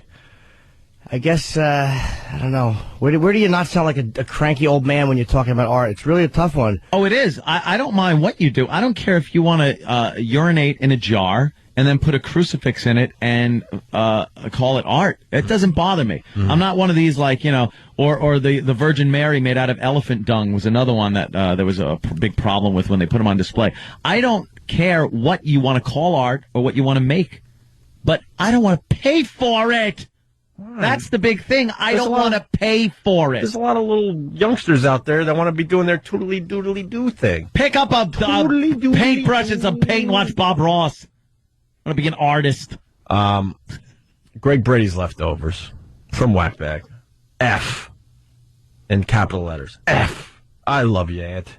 But your hatred for President Obama is mother effing maddening. What? Can we give him a year or so to get things turned around? I told you before, I gave him 2 years during the campaign that started 2 years ago. What, 2 years? But, and I've seen his platform. I see what he's done. I've seen him sidestep scandal with people he knows, and I've seen the press treat this guy like the Pope, and he's Teflon over the past 2 years whenever anything's gotten in his way. So, no. I'm not going to give him time. What do you mean, I know no? what he's about. What do you mean, no? You can't just say no. I'm not going to give him time. Why would I give him time if you know what he's all about already? Give him a little wiggling room. He's a socialist. How about a little wiggling room? No wiggle. I don't want to wiggle. I don't want to wiggle with Obama. When are you going to be on Hannity? I want to be on Hannity so bad. Go. We don't always have to do things together. You go do Hannity. I will do Hannity. Make that call immediately then, please. Make that call. Okay. They always try to book us together. Screw that. You go and do Hannity. I insist. Book me on Hannity. I would love it. I will be hated. People will... Call Hannity right now. He will get more hate mail from me being on there. And not because, I'm a shock jock or anything. Right. Just my point of view is very caustic. Right. And I think a lot of liberals would not enjoy what I had to say. Yeah. I watch his show pretty much nightly, and I like that segment where they have the panel. And last night I was just watching it, you're chomping at the bit to start yelling. See, we need to, you go and do that, and I'll go do, Cities of the Underworld. Ooh. You go check out some tombs? Yeah. I hate when they book us together. You need to do Hannity. All right. Let's start there. I'm pushing you. Do Hannity. I'll do Hannity. I got to, wow, I got to cut my hair. You go on like you, like this. You. Dressed like a soldier. Yeah, in Kevlar in a remote location. Deep in his bunker. Anthony refuses to leave his house, so we have to set this up this way. I would love to see you on Hannity. Oh, I would too. All right, E-Rock's making the call because we do have a Hannity connection. Maybe we could even get him on the phone. Let's broker the deal right now. Yeah, live on our show. Let's do it. And maybe I could. My friend Ann emailed me again a nice thing. Ann Coulter. Yeah, she mentioned me to Hannah. She's very sweet to me, and so if you want to talk to Ann, you can talk to Sean. But if I can use my power, my connections to help you. Perfect. You hold your Republicans in your pockets like so many nickels and dimes. Yes, if you hold these pundits in your pockets like so, surely you can let us wet our beaks. Wet our beaks. Yeah, Anthony's gonna be on Hannity. We're gonna make that happen. It should happen. Hannity loves you guys, man. 20 million. I don't have any time for Hannity. $20 million. I like him too, but what am I doing on that show? $20 million for National Mall lawn. So that's true. $20 million to what? Yeah, it got knocked down from $200 million. They were going to redo the whole. Resod it. They're going to resod. Why does it take that much money to resod? It's huge. That's where I'm at. They just had 2 million people walking on it. They're probably looking at it like the stimulus part is the jobs it will create. I mean, it's amazing how, and I didn't like Rush's point when he was rebutting, when they were attacking them because one of the people who were given a bailout were going to use the money to refurbish the office or redo the office. And he's like, well, won't they have to pay for furniture? Won't they have to hire a worker? It's almost like that's crap. You can't justify extravagance when the taxpayers are bailing you out by going, well, technically employees will have to do this. You know what I mean? It's like $20 million or $200 million to refurbish a lawn. Just because you have to pay workers to refurbish the lawn is not a good enough reason. No. I didn't like Rush's explanation on that either. It's not. I don't know. I honestly think I liked Rush's idea about cutting taxes on the upper end of businesses. And I'm not talking about me or anything. I'm just capital gains taxes. Cut those to all-time lows. Then you get people reinvesting in the country. And trickles down. Trickle down works. Trickle up doesn't work. It doesn't? No. Trickle up poverty. Hey, what do we got? I left a message for him. All right, let's broker it. I mean, I want him on the phone in minutes here, and I want to book Anthony on the show. Okay. We're pushing Anthony out the door. He needs to do Hannity. Too. Use the N-word a lot. He loves that. What? He loves that. Don't even say that. I would never. He loves that. He knows I'm responsible when I have to be. Wasn't he the one that said he's never even thought of the word before? He's in a position where he can't. I understand, but that's just silly. That way. We all think things. That way. We all think horrific things. I mean, when somebody wrongs you, you instantly want the worst for them. So if it's only name calling, it's going to be the worst name possible. Mm-hmm. So you do kind of get into that mode where you're just primal. You know, it's almost like if you're standing there and some really rude fat lady steps on your foot and doesn't apologize, you're not going to go, God damn you and your short hair and yellow pants. Yeah. You're going to go, you fat bitch. Yeah, and it's not just going to be, wow, she was rude for stepping on my foot. Like, anyone is going to go, oh, my God, you slob. It's a human reaction. Absolutely. People are so quick to just dismiss their humanity, their basic instincts. We have ingrained in us, like dogs and cats and everything else, certain things that are just instinctive that we do as human beings. And one of them is, when we get angry, we seem to lash out a bit. We say horrific things. And we at least think them. You know? Unless you're a God-fearing Christian. No, even them. Yeah. Even them. They're the biggest hypocrites. I agree, yeah. And the hippiest crits I ever saw. Well, hold on. Now I'm going to take issue with that. I don't think that's the type of talk we need here. We can have fun and still keep it Christian. Oh, no. No. It's Christian Jimmy. Yeah. What's wrong with that? Praise his name. Praise his name. Oh, no. I hate Christian Jimmy. Well, I want to have a fun show that anyone can tune into with their family. Oh, my God. Christian Jimmy stinks. Well, you know what really stinks? What? The sulfur odor coming out of hell, packed with people like you. Praise his name. Praise his name. Can we have some religious music when we talk to Christian? Stinks. Hate him. Christian Why? Jimmy. I don't know. Why not? I guess I shouldn't have hatred in my heart, but I do for Christian Jimmy. I tolerate needs to be saved Gregory and needs to be saved Anthony. Whoa! Needs to be saved from what? I'm doing my own saving. From yourself. From ourselves? Yeah. Why? We're doing well. I think I'm a nice person, generally speaking. We do a show that's a little controversial, but, I mean, we don't have to go to the extreme of just being like you. Well, he's forgiven you for 2002, praise his name. Born again Ted. I hate praise his name. Why? That's true, because you're too busy praising the name of Joe Consumer and of product buyer. You should praise the name of he who makes it all possible. The almighty dollar is, That's right. That's who you worship. The Church of the Almighty Dollar. Well, I've given up my membership to that church. That's right. Think this is going to hurt ticket sales? I've joined the Good Lord University, and that's where I get my education. Praise his name. Praise his name. Oh, good God. Christian Jimmy's going to be playing a lot of empty houses. I don't think so. You make it seem like God-fearing people don't enjoy a good laugh. Yes, we do. Well, good luck to you. Yes, we do. I can't quite see you playing a club and doing your act. There's a great amount of humor in letters from Paul to the Corinthians and in the parables. There's much hidden humor. Oh, yeah. You got just hymn after hymn of funny stuff you could say on stage. You sure do. Yes. Praise his name. That's what I like to hear. That's a radio program. That's wonderful. Christian Jimmy. God, are we going to hate that? Oh, I'm going to hate that one. I know he's going to catch me off guard being Christian Jimmy. Yeah. I'll look at him and got to answer seriously. And Well, it's not me speaking. I'm simply a vessel. I simply convey a message. For who? Praise his name. Oh, okay. Doesn't even have to say his name. No. Praise it. I'll stick with my own. I don't like Om. It's the scary church. Yeah. That's that scary church. Don't stuff. put religion in it. You're just becoming one with yourself. Do you when you meditate? Do you I just started this thing. I don't know what I do yet. I kind of like. No, you don't. Oh, everyone else is. Oh, and I'm like. What is that? I think it helps block. I'm guessing it helps block your sinuses. No, I'm thinking. I'm thinking for the pagan idolaters who do that.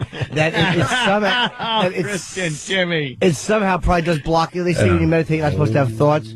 Yeah. When I meditate, I just let him flow through me. Fill you. Capitalize the H. Praise his name. I wasn't sure I wanted to bring this to the show, but what the hell? The other day, as I was like in the middle of like a little like self-help and doing some other things, my bare feet ended up oh no, on the very large, warm boobies of a 70-year-old woman. What? What are you doing? How did that happen? It was quite comforting in a very strange way. But I was being shown something, and my bare tootsies were on a very large pair of 70-year-old warm boobies. How much of your feet and for how long? The entire bottoms of them, because they're very big boobies, and they were quite warm. How long were you there? What, in that position? Yeah, like with your feet touching old lady boobs. It felt like an eternity, but it made me feel like I was back in the womb. Oh, God. Well, it should have made you feel like you were headed to HE double hockey sticks and a handbasket. Hey. Praise his name. Yeah. The language. That's where you're headed with talk like that. Hades. Giant breasts on a retarded girl in a cock's outfit. That, my friends, is a true story. Ugh. Yeah. Were they wrinkly? Of course they were. She's 70. Honestly, they were. Half of that was probably her neck. You didn't know. They were right. They felt nice and warm and cushy. Warm and cushy. Did she mind? No. She was dead. And my wife didn't mind either. It's all good. And the last night, headstands. Headstand. I don't know what you're doing. And they all call me weird. At least I'm working on myself. What are you doing to work on yourself? I work on myself. Oh my God! It might not. I am a complete lunatic. But are you working on things? Being crazy. Trying to make yourself a better person. A better person? I mean, maybe I'm taking a strange path, but I'm trying at least. You kung fu? You're like Kane from Kung Fu. I don't know. Your goal is now just take a dump on a piece of rice paper without breaking it. I'm gonna walk the earth. Picture a candle. Ooh, and the candle pops right into your head. Really? Picture a rose. Wow, I got the rose in my head now. Yeah, it's called mental pictures. I've done it since I was a kid. Yeah. Picture both of them together, and then picture the fire department fishing you out from under a bed because the rose was flammable. You had a bunch of them with flames. People are saying, Opie, you're right. You shouldn't have shared that. Oh, that's disgusting. Now Danny has to show me old boobs. Stop. Look what happens to boobs when women get old. That is... Put that somewhere. Put that picture somewhere so people can enjoy it. There's an old lady... short hair and giant glasses, and the tannest face I've ever seen. She looks like George Hamilton's head on a giant old pair of breasts. She's atrocious. You can't describe those breasts. They are completely deflated. That's what you got to look forward to, all you guys out there that like the big boobies. Gravity. Wow. I turned the corner on that. I don't need the big boobies anymore. I think I'm getting... well, that's a while ago, though. Yeah, you used to be into that. I think every guy starts with big boobies. Never. You were never into big boobies. Never. Really, Jimmy? Never. Big boobies? One time in your life? I'm not talking now. Like I think I don't care how big the rack is. I want to just put my face in it and make animal noises.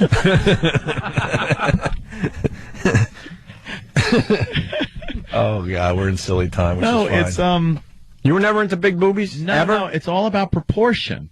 Yeah, but I'm talking like when you were 12 or 13 when you didn't know. Never. You didn't even know any better. You didn't even know that fat came with big boobies. You just knew big boobies ruled. I was always into girls my own age. So when I was that age, I was just into girls that were my age. Mm-hmm. So I never was into, like, at 12 and 13, looking at women with giant racks. Like, it just didn't do me any, It was too much like a parent or a teacher or something that matronly. Matronly, yes, matronly.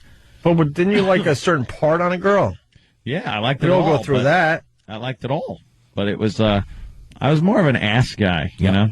I liked the girl's nice ass when I was growing up. Do you ever go grazing in the hallway?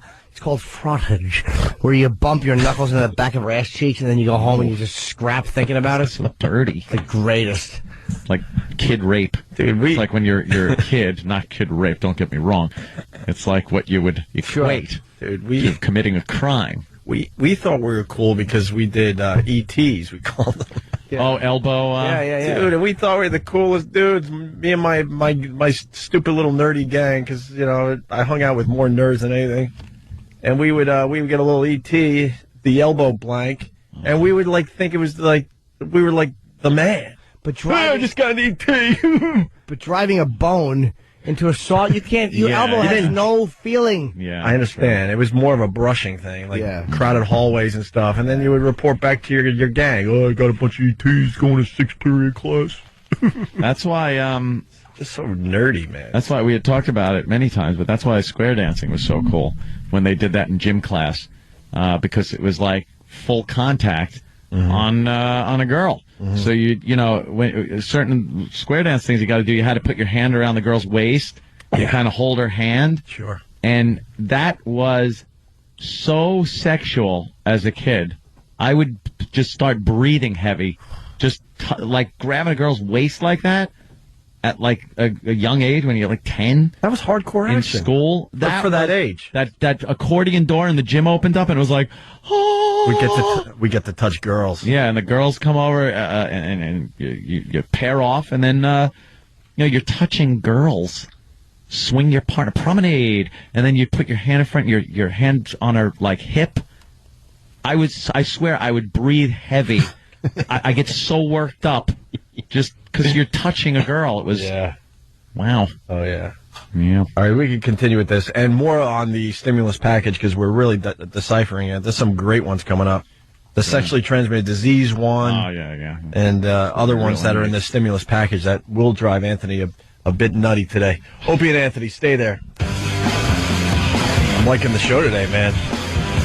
Having a good time. Opie and Anthony, Jim Norton. More Ty Cobb stuff. Oh, dude, that's brutal. Oh, my God. It's You never know where this show's going to go. It was just a dumb little thing that was in the news, I guess, today.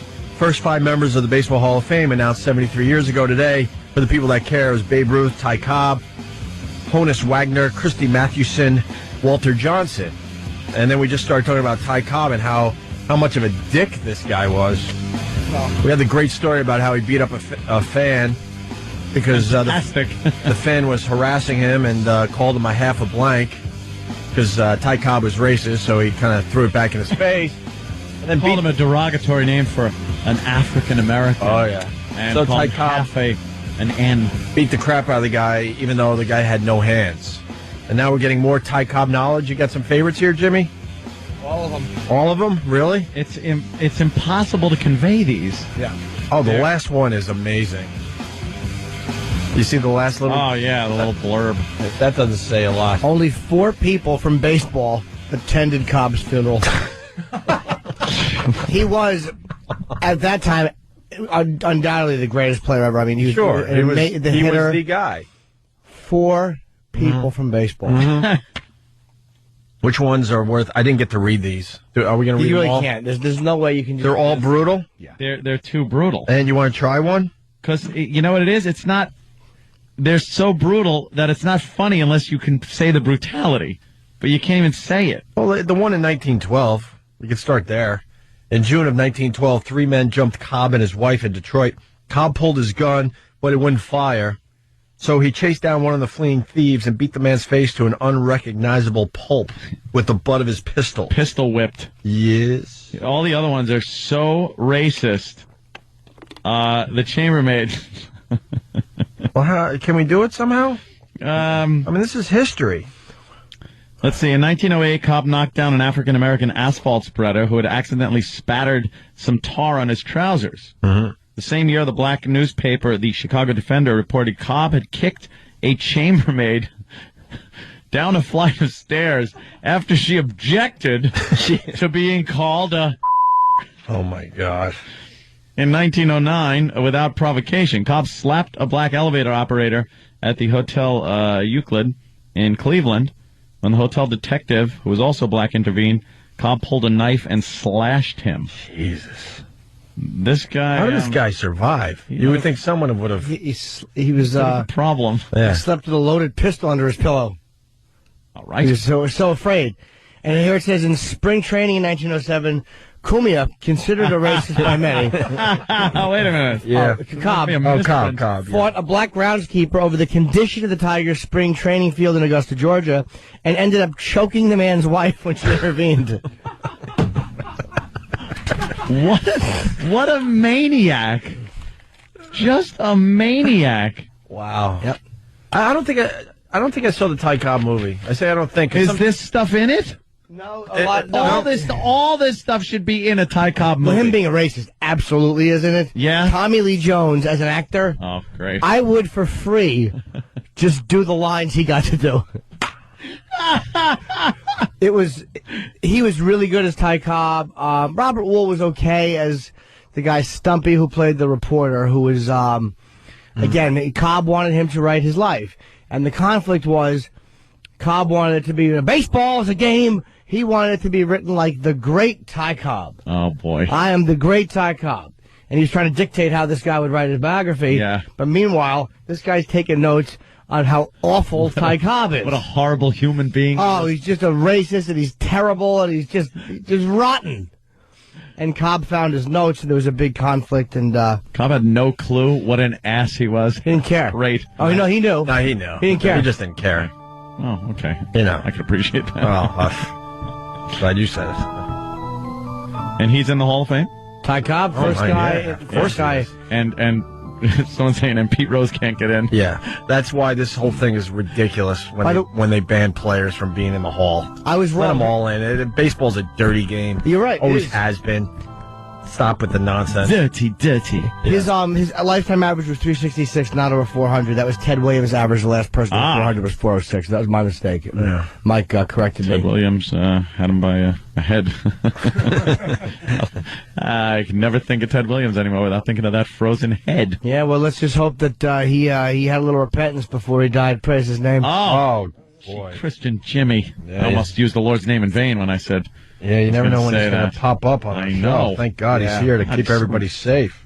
Oof. Saving our souls is what he's doing. I'm looking for Anthony's clip. We've been talking about like our top 10 favorite clips of all time, and we might actually try to figure that out somehow. Maybe we put them online if people are going to do this, and really try hard and help us out. But this is the Ted Williams clip. He said, well, we don't have to freeze his whole body.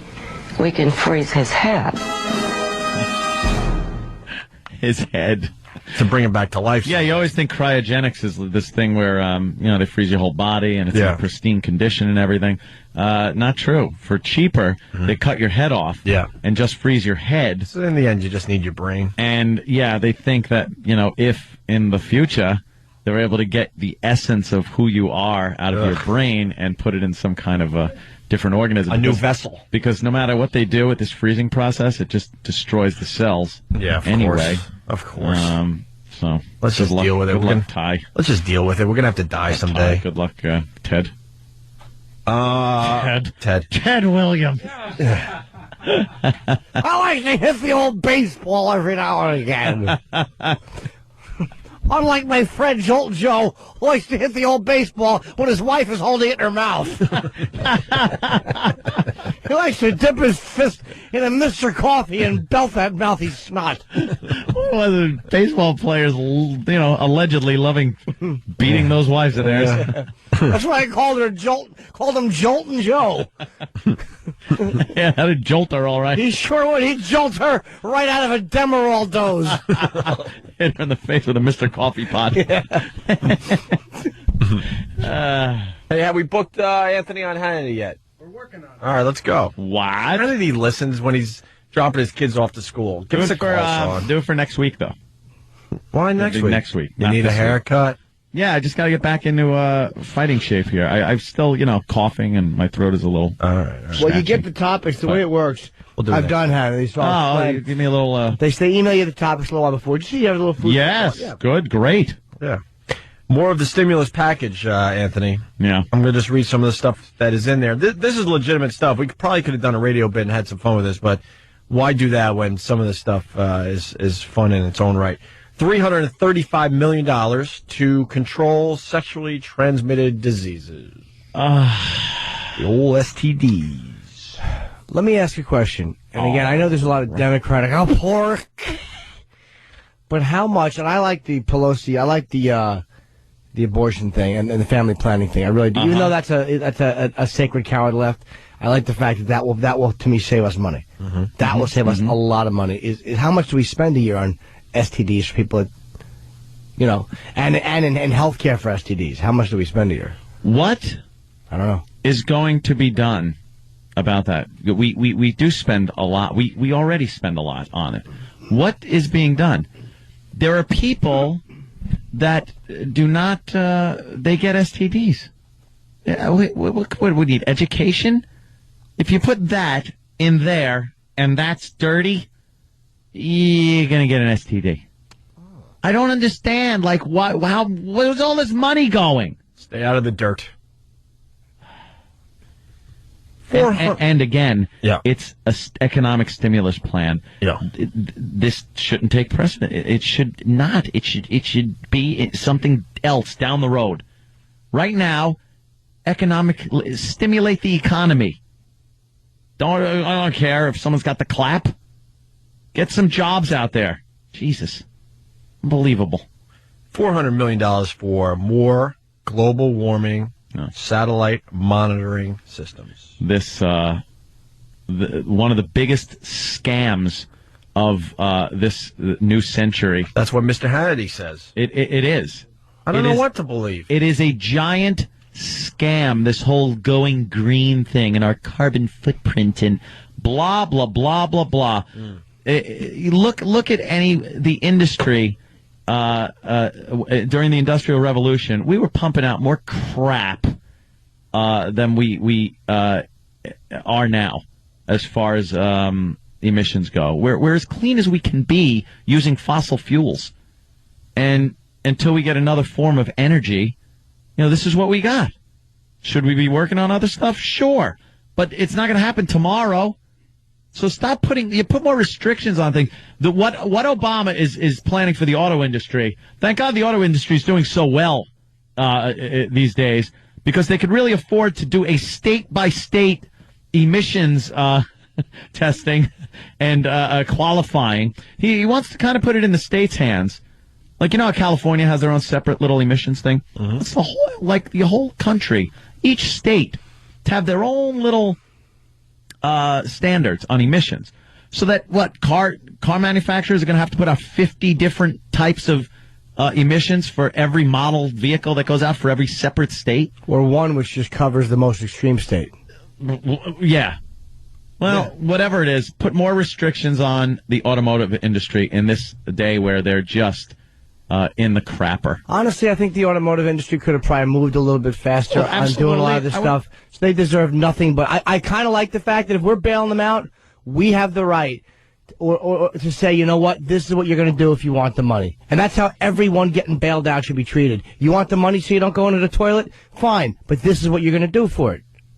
Well, I like them being looked at and see if they're spending the money responsibly. If they're buying multi-million-dollar jets, that's a problem.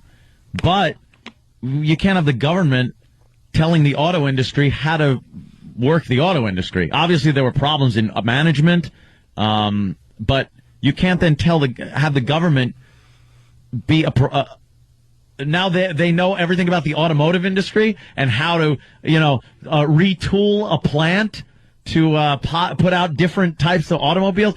It's ridiculous that the government's in everything now. They're in our banking. Now the government's bankers. They know how to do banking. They're going to know how to do run the automotive industry. They're going to know how to do mortgages. It's amazing what the government is going to get into. But then they should be monitored, but by people who know what they're doing. Well, shouldn't these companies not go to the government begging for money then? No other choice. I mean, and if it's like with the auto industry, it's like, hey, look, the government runs NASA.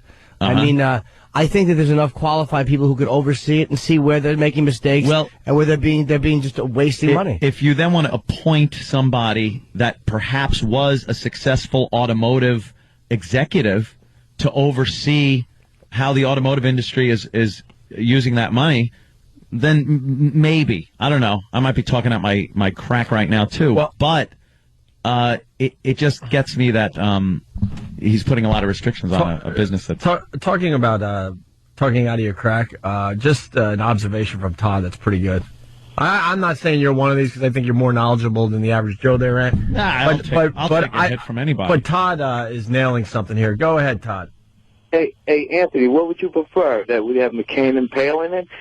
And talking about someone who's successful in the business, you probably voted for Bush twice. When's Bush been ever been successful in any business? I did vote for Bush. Yeah. And I regretted it.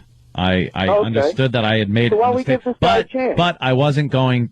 No way was I voting for dummy Barack. What? No, not Barack Obama. Not Barack. Yeah, Barack. So you don't even remember his first name anymore. So Carrie. who are you going to vote for? No. McCain. No, who ran against Bush? Stupid friggin' John Kerry. John Kerry. Mr. Personality. Yeah. I wasn't going to vote for him. Yeah, he was a disaster too. So, it was one of those things. If they, Who did you vote for? What? Who did you vote for? That's Bush. He said Bush. I said Bush. No. This time around? Election. Oh, this time around McCain. Oh, wow. So we can really take your so basically... Yeah, because I didn't want to vote for Obama. I'm an idiot. Right, okay. No, but I mean, a lot of people voted for McCain, my friend. Yeah. It wasn't like... just about 50-50. It was 53-47, pretty much. But Well, now you have this guy as the president. Why don't you give him a chance? He's only been in office less than 2 weeks. Do I have to say it again? I've listened to his policies for 2 years of a campaign that was way too goddamn long. I know what he's about. He's not going to get in office and change. He's already in the first few days signed into legislation. Crap. He signs a bill. He signs a bill that gives people an easier way to sue their employers for discrimination. That's what he does? Oh, there you go. That's what he did. Come on, man. Forget about the race part. Hey, jackass. That's what he did. At the end of the day, we want America to succeed, right? That's what he did. He used his time, his early days here. I'm looking at what he's doing, idiot. That's what I'm saying. I'm not just talking. I looked at what he did. He signed a bill that is going to make it easier for an employee to sue his employer for discrimination, like it isn't a piece of cake now that happens every day. And the stimulus package is full of garbage that he said would never be in any of his bills. Hey, stupid, it's not just race. Not a racist, it's also gender and sexual orientation. God almighty, Todd, you dumb. Now I'm dumb. Oh, yes, you are. Because it's not about Anthony saying anything about Obama's race or the racial issue. Suing for discrimination could be that you feel you were discriminated against because you're a bitch. Because of your gender or because of your sexual orientation. People use... What the hell are you talking about, Jimmy? What's that? What are you talking about? That could be discrimination, too. Yeah, I know what I'm talking about. Why do you instantly think discrimination is just race? Because you're a racist. Anthony is kicking your teeth racist. In. Everybody's a racist. Come on, if you're not a racist, I mean, look at the definition of racist. I mean, everybody is a racist. Yeah, my picture's right above it. It's not really a vulgar term. All right, what I'm saying is, if you want America to succeed, I mean, give the guy a chance. No. He's giving him a chance. He doesn't like his policies. I don't like his policies. Good point. This is exactly where Rush Limbaugh fell into that thing, where it said, yeah, at least give him a chance. By saying he hopes he fails. Because, right, exactly. Because... It sounds like you're echoing his sentiment. That is true. It does sound like that. I am. Because his policies, if they succeed, will make this country a place that it's not supposed to be as America.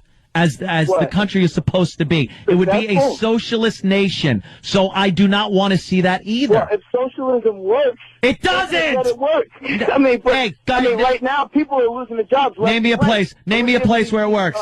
Name me a country where socialism works. Go. Hey, Hey, Go. Weren't you a union sheet metal worker? Hey, Todd, answer his question. I was a sheet metal worker. I union, not union. I didn't want to be in the union. I could care less about the union. I went to work and made my money. Answer his question, Todd. I'm not Mr. Rah-Rah union guy. Okay. Answer my question. Give me a socialist. Give me a successful, long-term socialist country. Go. No, I couldn't even. Thank you. I couldn't even tell you. Exactly. It's the new Even socialist. China. Even China had to go capitalist. Even China had to adopt capitalism to survive in this day and age. And now we're going to turn socialist with Barack Obama handing out his welfare tax rebate checks to people that don't pay taxes, giving a stimulus package that's full of pork. With all your money, you're going to be walking down the street scared with your guns because there's other people out here are going to be starving, bro. I mean, come on. Give the guy a chance to at least give him a put shot. a little bit of money Give him a in little shot at it. I gave him a chance. You're just saying the same thing, Todd. During his campaigning. You have no knowledge of what you're talking about. Ant has hit you with facts and what he doesn't like about what this guy's signing. No, hold on. Don't back him up if you don't know what you're talking about. I know what I'm talking He about. wouldn't back me up if I wasn't. You're such a knee-jerk reactionary liberal. Like with Rush, what exactly did Rush Limbaugh say? What exactly did Rush say? No, hold on, Todd. What did Rush say? What exactly did he say? What are you talking about? Hey, what did Rush say? About Rush. You said that Anthony just fell into what Rush did, so you must know what Rush said. What did he say? He said he hopes that Barack Obama fails. What was the context in which he said that? The stimulus package. Oh, jeez. See, he doesn't. Am I wrong? Yes, you are wrong. Yeah. Yes, you are. Yeah. Then you got to watch the news thing because you don't know what you're talking about. I heard the quote. Not the sound bite. Not the summation given by the biased news anchor. I heard the quote from the guy who said it. Okay. Then educate me, please, Jimmy. I can admit when I'm wrong. Good for you, because you had this entire discussion. Oh, that was a shot at you, Jimmy. No, it wasn't a shot at me. Took a little shot at No, you. explain to me. If you know so much, tell me. Rush's quote was in context of if his plan is the government absorption of all of these different things, whether it's banking and the auto industry, then that is socialism. And if that's his plan, then he hopes Obama fails because he does not want... Let me finish. Go back and watch it. I'm explaining. I hope he fails. He didn't say if. He said, I hope he fails. He said... Go back and watch it. Oh, my... He did. He said, I hope he fails... Make sure you know what you're talking about. I heard the quote, you dummy. I just had to tell you what it was about. You heard a soundbite. I hope he fails. You can't always be right, Jimmy. I like you, too. I like you guys. Oh, my God. Do you just want... Do we have the Rush quote? You're the only one. You're the one I normally dislike. Yeah, I know. You're the only one I'm turning people around. Any sense Do we have the Rush quote? How can we get the Rush quote? I'm going to end up being the one you like. I just know that now. Just this moment, Hope. All right, Todd. Todd, you're just ill-informed. Taking your slight compliment. Hey guys, I got to go to work. I still got a job. All right, Good for you. All right, Todd's going. What a goddamn dummy. Cobb would pay him a visit. But that's what you're dealing with out there. It's like that's what you're dealing with. It's someone who actually believes the one soundbite. And is like, oh, that's what the media said that he said. The media that just adores Obama would never quote Rush in the full context. It's crazy. You have Danny? If you want it, I think I have it. Oh, we got to take a break. Not that long. Hurry up with the thing there. You want it? Yeah. Yeah, go. If I wanted Obama to succeed, I'd be happy the Republicans have laid down. And I would be encouraging Republicans to lay down and support him. I don't want, look, what he's talking about is the absorption of as much of the private sector by the U.S. government as possible. From the banking business, to the mortgage industry, to the automobile business, to the healthcare. I do not want the government in charge of all of these things. I don't want this to work. So I'm thinking of replying to the guys, okay, I'll send you a response, but I don't need 400 words. I need 4. I hope he fails. Well, what are you laughing at? See, here's the point. Everybody thinks it's outrageous to say. I mean, look at even my stats. Oh, you can't do that. Why not? Why is it any different? What's new? what is unfair about my saying I hope liberalism fails? Liberalism is our problem. Liberalism is what's gotten us dangerously close to the precipice here. Why do I want more of it? See? That's the context of whether you agree with it or not. Yeah. That's the context of it. I put the word if in there. I was in summation. He's saying, okay, Obama wants the absorption of all of these things by the government running all these things. He wants these things. I want him to fail because I don't want the government running everything. Yeah. So that's what Rush Limbaugh said. He was, and then explained after he was talking overall about liberalism in general. But a dumbbell like Todd hears the media just isolate, I hope he fails. And they think that he's going, well, the first black president, I hope he fails. Yeah, It's just a bunch of dumbbells who just believe the one soundbite they hear. And the in love media, the media that is just in lust with Barry. Oh, are they in lust with this guy? Barry Hussein. Barack Obama. Whatever you want to call him. He's writing love letters to Iran. Todd, Great. It said on the screen, by the way, that Todd, he made a good point that everyone's becoming a mini politician because of everything that's going on in this country. But Todd didn't make it. He's stupid because everyone's a mini politician when they vote.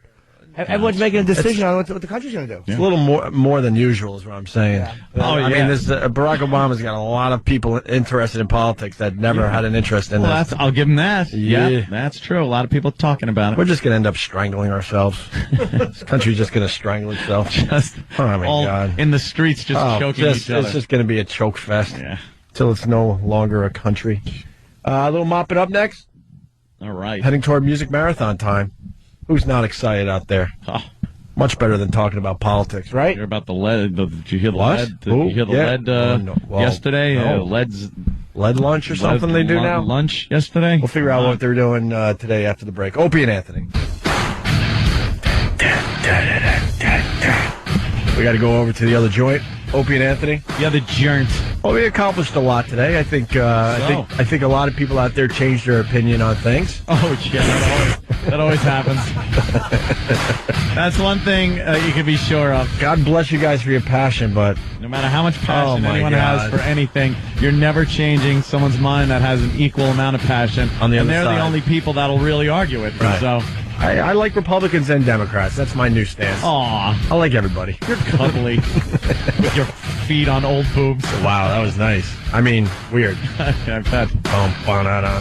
It's music marathon time. Now look, Billy Powell died. Keyboards for Leonard Skinner. They're down to one guy. Oh, you aren't assuming or thinking or they have to be starting with some Skinner, right there, Danny? What's the big song they're going to start the music marathon off with? Well, the big song today is the Rolling Stones with Painted Black. All right. Really? Yes. Well, it's kind of like what we were talking about. Yeah. I took a White House and Yeah. Sounds cute, though. Sounds like a cute little kid. I'd give that kid some money. We finally figured out what to do with that song. We're like, here you go, little kid, give him a little tussle. The little kid sounds like very excited. Give it all up to May. I hear the hope in that little kid's voice. Do you? Yeah. Little hope. Yeah. Now I'm gonna ask for something here, Danny. How crazy is it for us to start the music marathon with a song we want to hear? All right. Or I want to hear. I'm starting this. Now you're just talking like. Is there a master computer there? Can we use our master computer? I have the ability to pull that up for you. Sure. You're talking crazy. In honor of Billy Powell dying, I want to play a Leonard Skinner song. Wow. And I don't want to play Free Bird or Tuesday's Gone or Sweet Home. You know they've gone over all the research and everything to know that this first song they play is going to grab and hold everybody. Painted Black. Yeah. Then Mark come running down the hall and stop me. So if you it's funny if he burst through the door as you said that with a pickaxe. Yeah, really? Pickaxe. You got violent weapon. Give me back my bullets. Wow, look at that. Somebody was. I heard a few moans out there. Come on, that's a cool Skinner song. Somebody, Denver Pest was actually saying the same one. Yeah. I'm not sure, but I think this is quickly becoming my favorite Skinner song of all time. I don't know that song. Give me back my. It has just a nice groove, man. I'll walk out to that. Boom. I mean, No, I'm going to sit here and listen to the whole damn thing. I mean on stage. I would. I mean, if the people are like, "Hey, Jim, February 5th through 8 here at Caroline's. You want to walk out to that song?" I would do it. Yeah. But only out of respect for the death of Powell. Of Powell, yeah. Okay, Caroline's not important. I do the have it. important thing is this You song. got it? All right, I don't give a crap what they're going to start their music marathon with. You're a mad person. Yeah, I'm crazy. Ooh. God forbid you pick a song on the radio in the year 2009. Give me back my bullets. We'll see you guys tomorrow. All right. Back with the Opie and Anthony Show. Having a good one today. Hello. Hello. I had more on the stimulus package, but I left my notes over at the other joint. Stimulus package. How about a few billion to that organization, that community activist organization that got him elected, Acorn? That's nice. Isn't that sweet? Sure. Everybody wants to give that. Give back. That's nice. I like that one. That's nice. The one that really bothers me. Happy. Not that anyone's asking, but the Amtrak thing hasn't turned a profit in 40 years, and they're throwing another $1 billion at that company. That's just a disaster. Always has been. They suck. Yeah. $1 billion more to keep Amtrak afloat. The thing is, and why are they turning a profit? That's what I question. Yeah. Seems like every time we go to Washington or Philly, I do a lot of Philly trips on Amtrak now, and the Excella. And then that fucking train is packed every single time they take it out on a run. Yeah, that's true. So why? Yeah, what the hell is that? That's when I start a railroad. That's what I ask. Sell it to the private sector. Yeah. Well, it was privately owned for a while, wasn't it? I wouldn't know. Or was it Amtrak? I think it was. I think the government took it over and lost more money. Yeah, it's just air travel kind of ruined the railroad, but And why don't we have those really fast trains like they're doing in Europe? The bullet trains, because we'd have to replace all the fucking tracks. All right, there's your jobs. Let's go. Yeah, there's Start a nice digging. jobs package. Replace every fucking railroad track in the country, please. With one that's painted green and made of gold.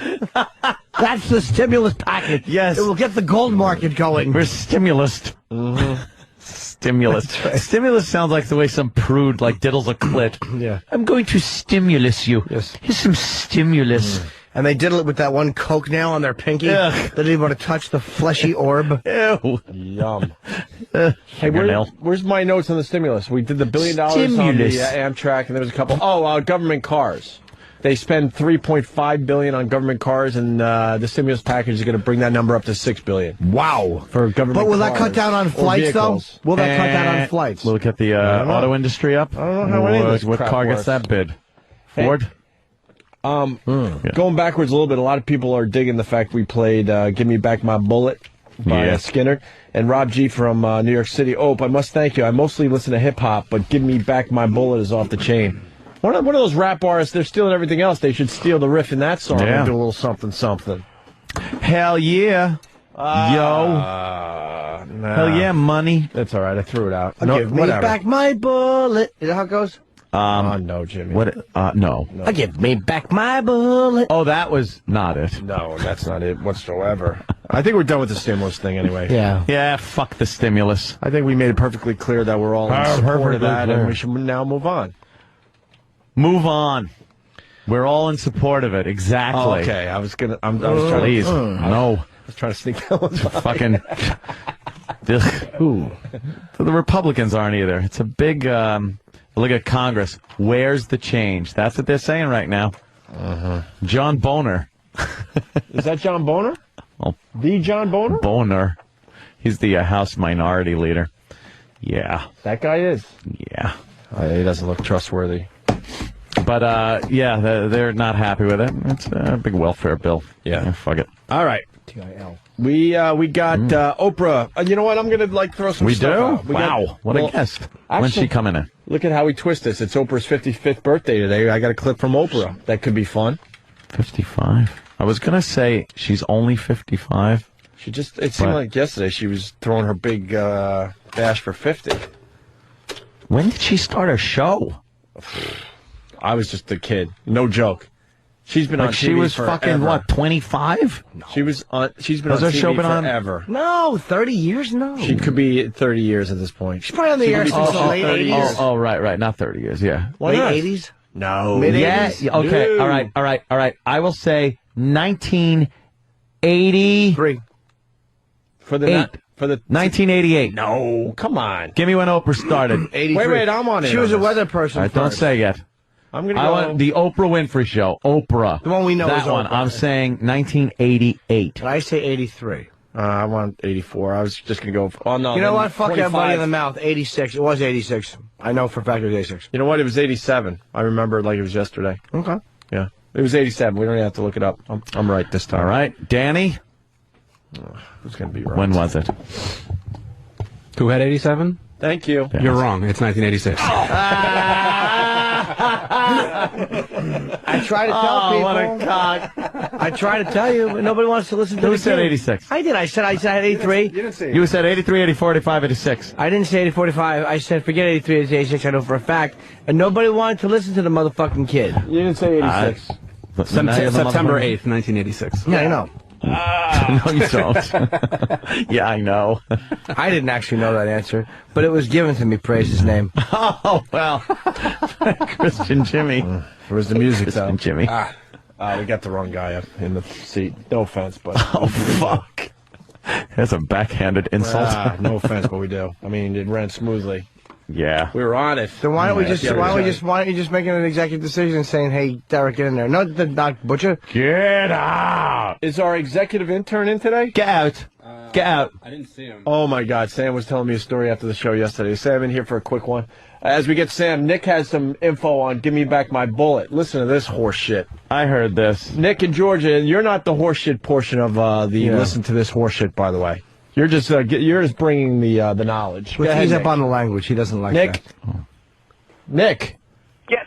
Go ahead, Nick. Hey, listen, Jimmy, don't use that song, Give Me Back My Bullet, because Leonard Skinner's day, that song was about a song rocketing to the top of the charts. That is such... Give Me Back My Bullet, and they had problems with, they couldn't play it in concert because their audience, go figure, the rocket scientists that they were, would shower the stage with bullets. That's a They throw bullets on the stage. Yeah. All this is true, by the way. But Skinner was talking about Bang Bang. Yes. They weren't talking about that chart-topping crap. Whatever the case may be, I just... Whatever excuse they came up with to try to get people to stop throwing bullets on the stage. But the problem is, it's one of the coolest Skinner songs, and they just couldn't play it in concert. This guy's right, because their fans would throw bullets. Yeah.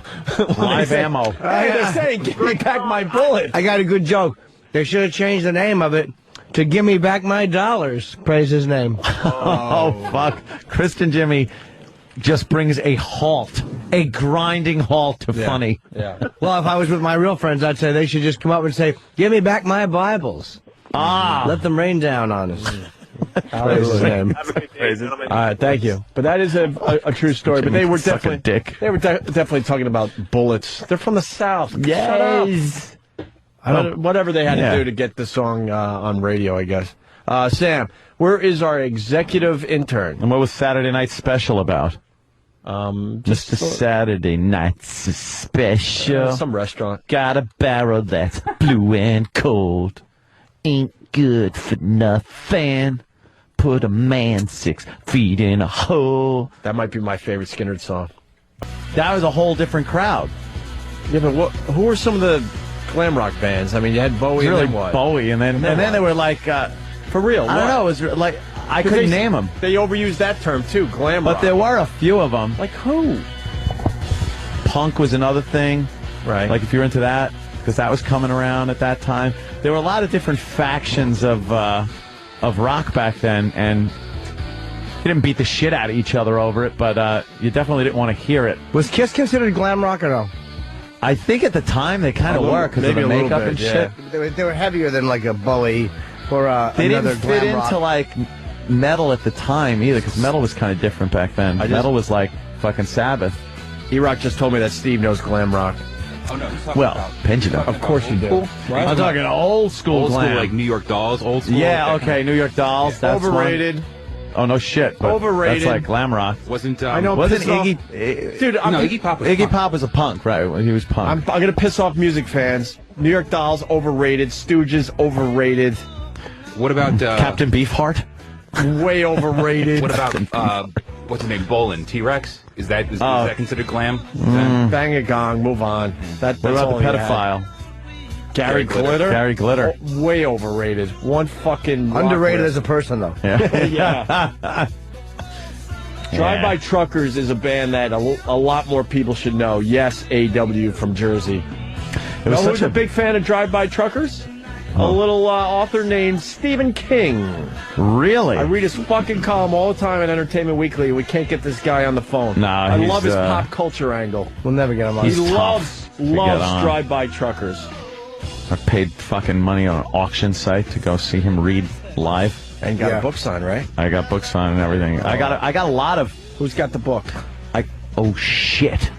Did you lose the book? I might have lost the books. Did you meet No, him? they were presents. Fuck. They were Christmas presents anyway. I don't care. You can't take those. No, I wanted to, and I think I could have swung it because it was the same publisher as the whole Viacom conglomerate at the time, but didn't do it fast enough. Mm-hmm. It was kind of a last minute thing.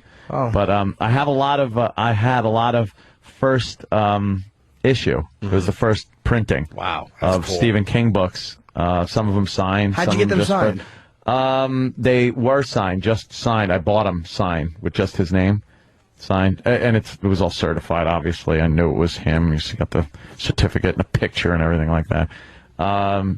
But first printing of like Cujo and that's fun. How much was that one? I don't know. They ran into the hundreds. Some of them. They were really rare to get a first printing of them, but.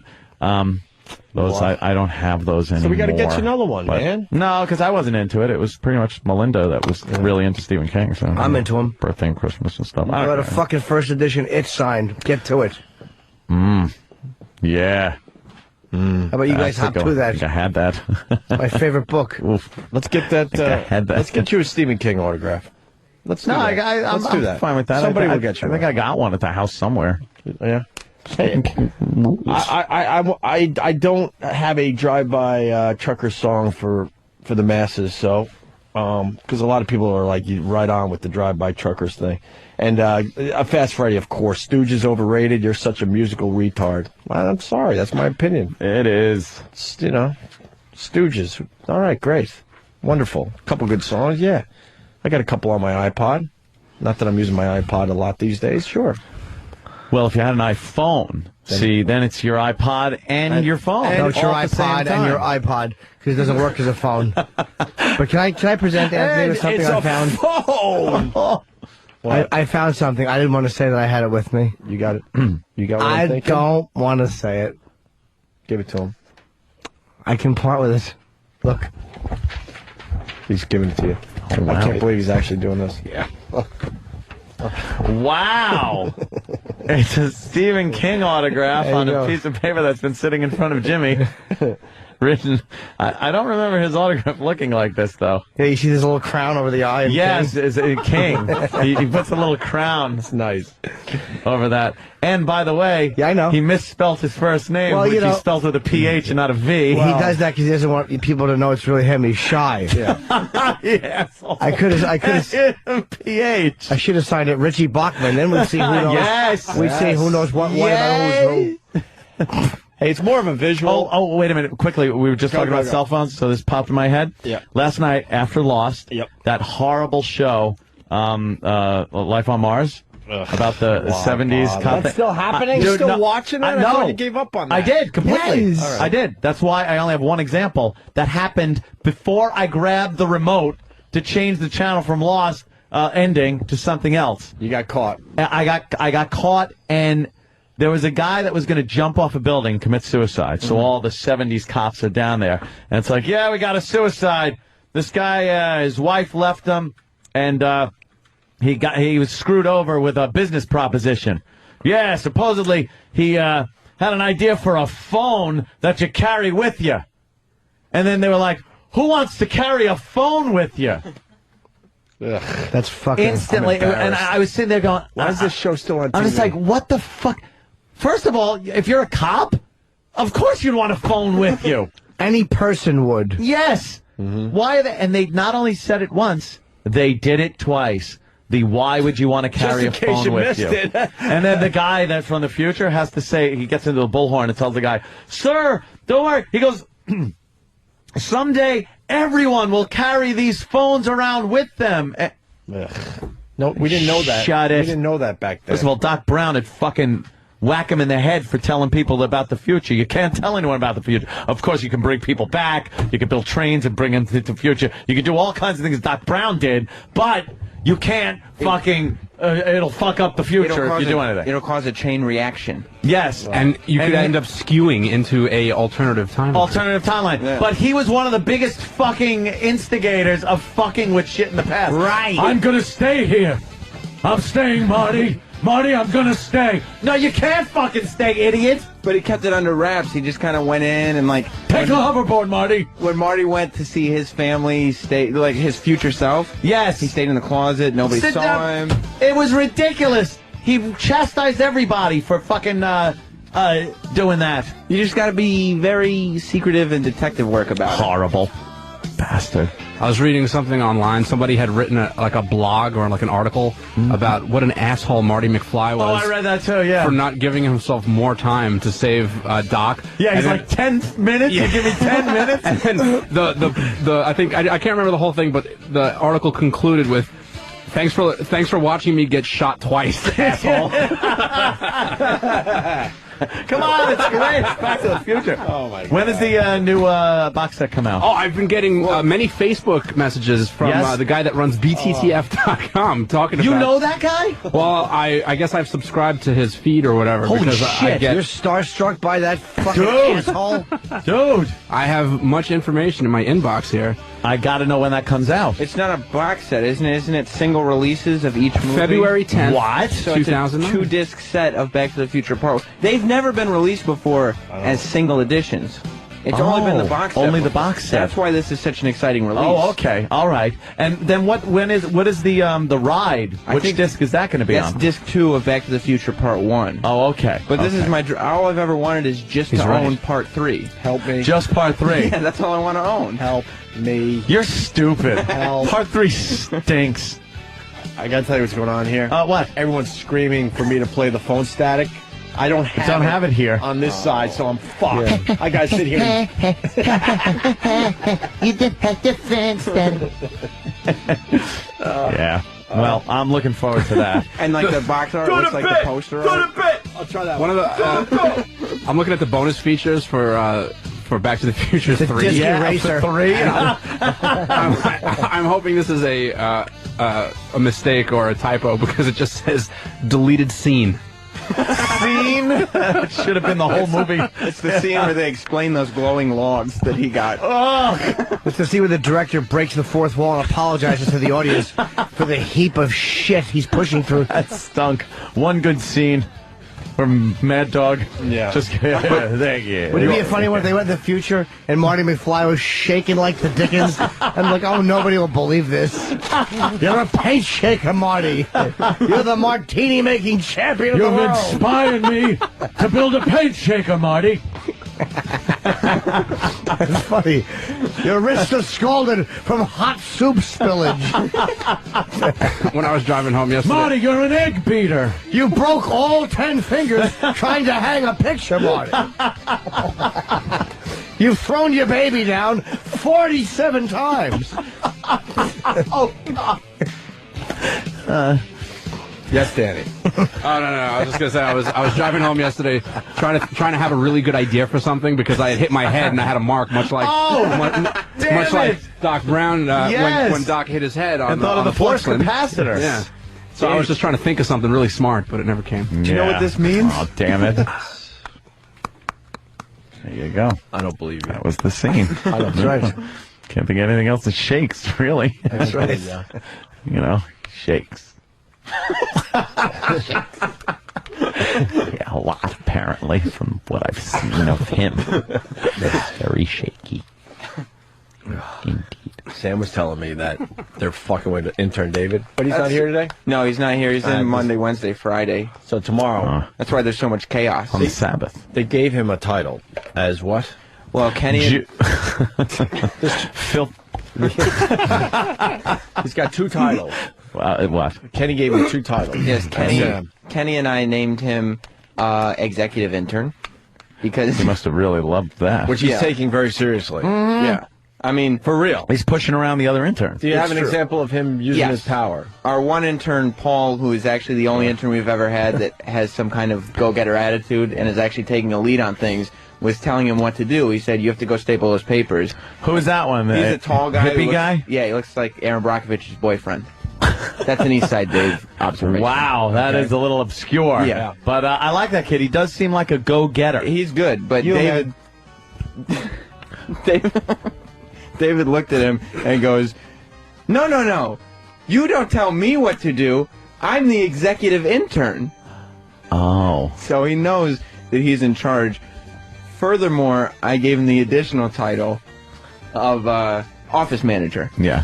So he's in charge. He knows what's going on. Of all office supplies. It's working. The guy plays along. What's he doing? Is he playing along? Yes. How do you know? We point, the intern goes to the mic. He knows. Do you know? All right, get the fuck out of here. Scram.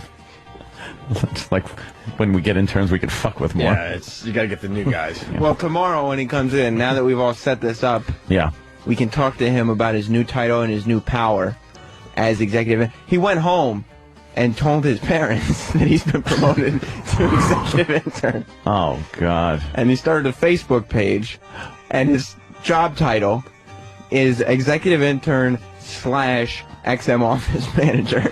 Office manager? Kenny gave him office manager, too, right? That's kind of good. He's in charge of all office supplies, in charge of knowing where they are. You know that is now absolutely on his resume. He rules. You know that executive intern and office manager, and then what skills he needed for that and what his duties were as office manager. He was going around to every staff member, seeing what supplies they needed, making a list, going to the Staples website. I don't know why, because he wasn't ordering them or anything like that. He just saw that they existed. Would he want to see pictures of it and hang them up? He said, okay, blue pens, okay, they exist. He is great. He's the best. And then he went to Mars and said, here's the supplies we need, and gave him the chicken scratch handwriting. It was like his awful handwriting. 7 boxes of red Sharpies. Go fetch these, you PR.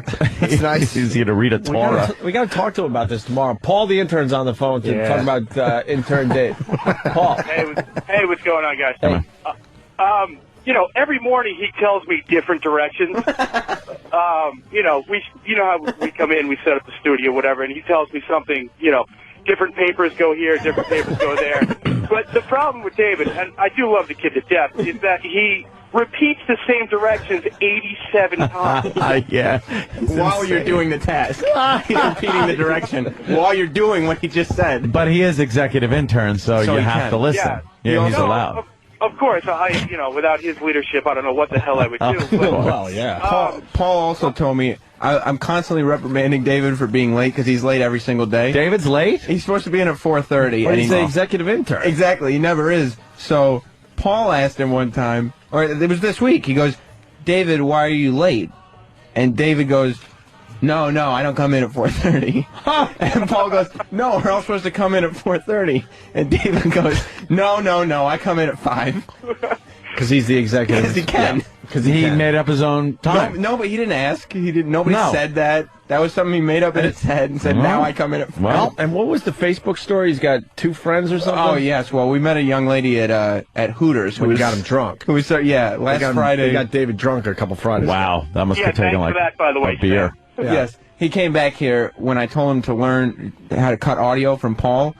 And while Paul was teaching him how to cut audio, David promptly passed out in the chair in the office. I've seen him drunk a couple of times. Is it good? Wow.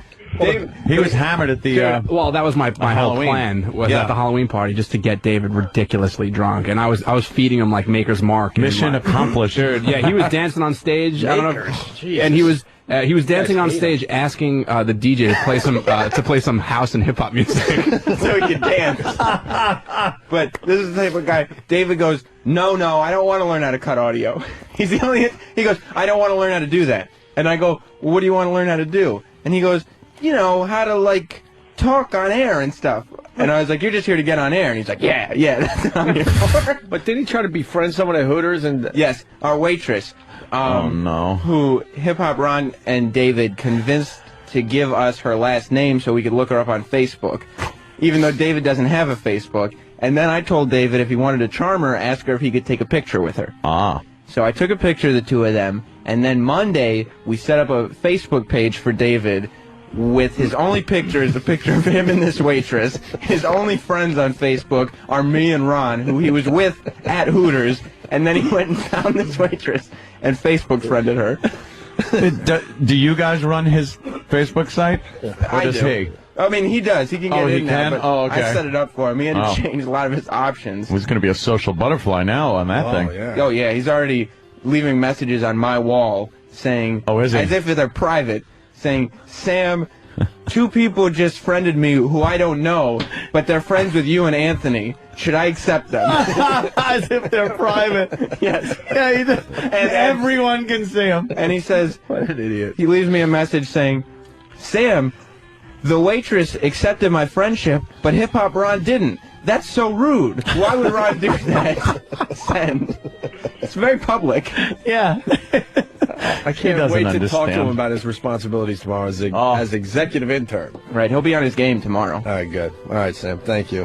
As if he isn't always. Of course, he's executive. Yeah. All right, we'll take a quick break. Continue. Marty, you have to go back to the future. Every time you videotape something, it accidentally looks like the Blair Witch Project.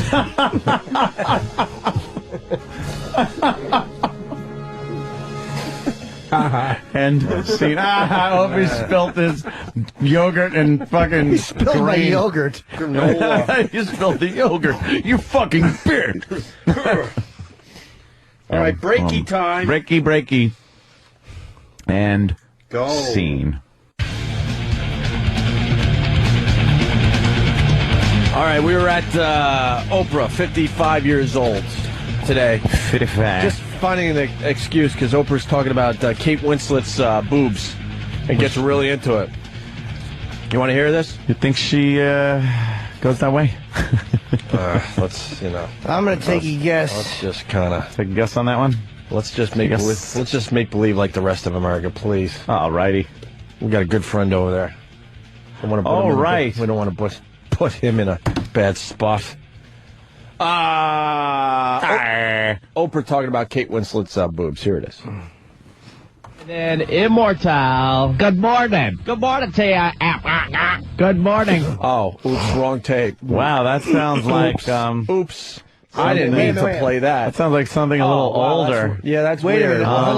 What was that? Wait a minute. I think I have to at least hear that part again. What are you talking about? I have to hear the beginning of that clip one more time, please. Oh, no. Just the beginning part of it again. No, what is it? What are you talking about, Jimmy? I have to.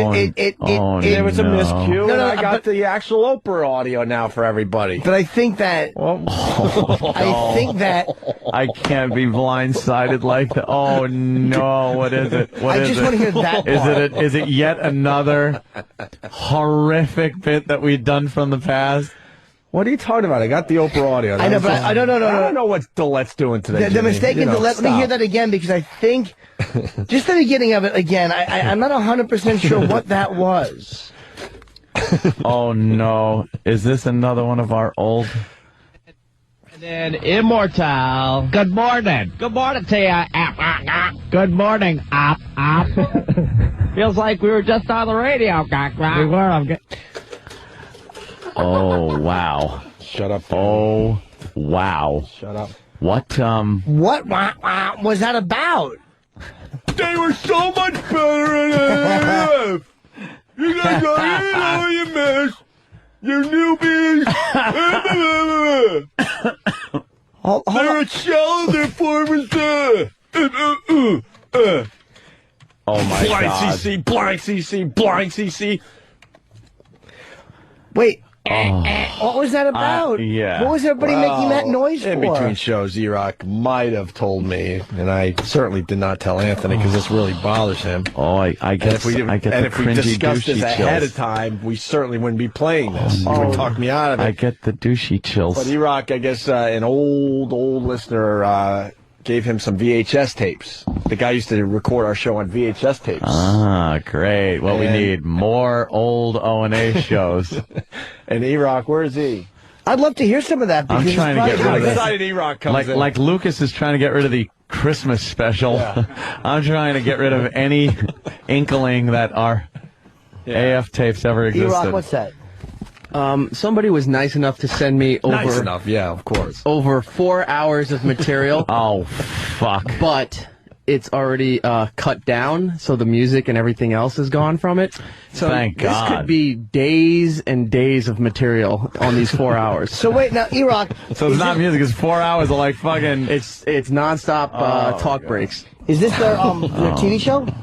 No, this is their. Oh, I boss still used to show. just plug the audio into a VHS tape and run it on slow speed so he could get the whole show on one tape when he was away. One show, you get a whole month. I wasn't. We only were allowed to talk. You were allowed to talk maybe 10 minutes an hour. Yeah, if that. So what was that? We just on the radio. I couldn't make it. Well, I wasn't. Actually, this is our Saturday morning. Yeah, show. I wasn't aware you guys did Saturday mornings. Yeah, we were forced to do Saturdays. We were forced to do 6 days a week. And then during the off ratings books, which was the winter book and the summer book, we were able to do every other Saturday. Which was so nice of Bruce. Yes, good old Thank you, Brucey. We had to work 6 days a week. I know people out there, but when you're doing radio and you're carrying the fucking station, we didn't know we'd be doing Saturdays. And the morning guy gets every weekend off, and he's still rotting in Worcester. Yeah. But, you know. But, yeah, the sounds you were hearing, by the way, were bastardized versions of our names that had happened over the years. It had started out, years. We were only working together a year at this point. All right. Over the weeks, we had bastardized our names. You know how, like, if you're hanging out and you say something a lot, it sort of takes on a different sound after a while. So, Opie just turned into app, like it was like, hey, app, and Anthony was like, and that was. Is explaining it worse? Making it worse? It's actually helping a little bit. So I don't know where that comes from. I would hear like op-ack, and I'll be like, why did you guys say that? So this is interesting to actually hear the bit. I ended up naming my corporation after that. You certainly did. And when I have to tell people, well, what's the name of your company? I'm like, like, how do you spell that? That's true. My company's named that. Yeah. I have to look at it to tell you how it's even spelled. It drives everyone nuts out there. What the fuck is he doing? What does this mean? Fine. Why couldn't you get an easy name? Yes. Anything else to add to this? Yeah, Anthony is recovering from the Rush concert he went to the previous night. Oh, I went to Rush. And you're going again that Saturday night as well. Yeah. I don't even fucking remember going to see Rush. I saw Rush. Up there, I mean, let me think. No. Wow. Your brother's there with you, too. What? He came up from New York to go to the Rush show with It's you. a total fucking amnesia. I have no recollection. It's called merciful amnesia. Is it? Yeah, thanks. Well, we can remind you. We have or a blackout. Why are we playing this particular segment? I see you have 5 in front of me. That ain't happening. Okay, well, for this particular cut, you might have been promoting one of your many music giveaway weekends.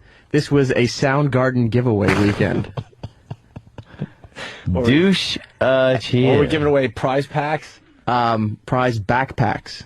What? Yeah. And promoting your next episode of Real Rock TV. Well, we're big TV stars. Can't wait to see what was on that one. And Immortal. Good morning. Good morning to you. Good morning.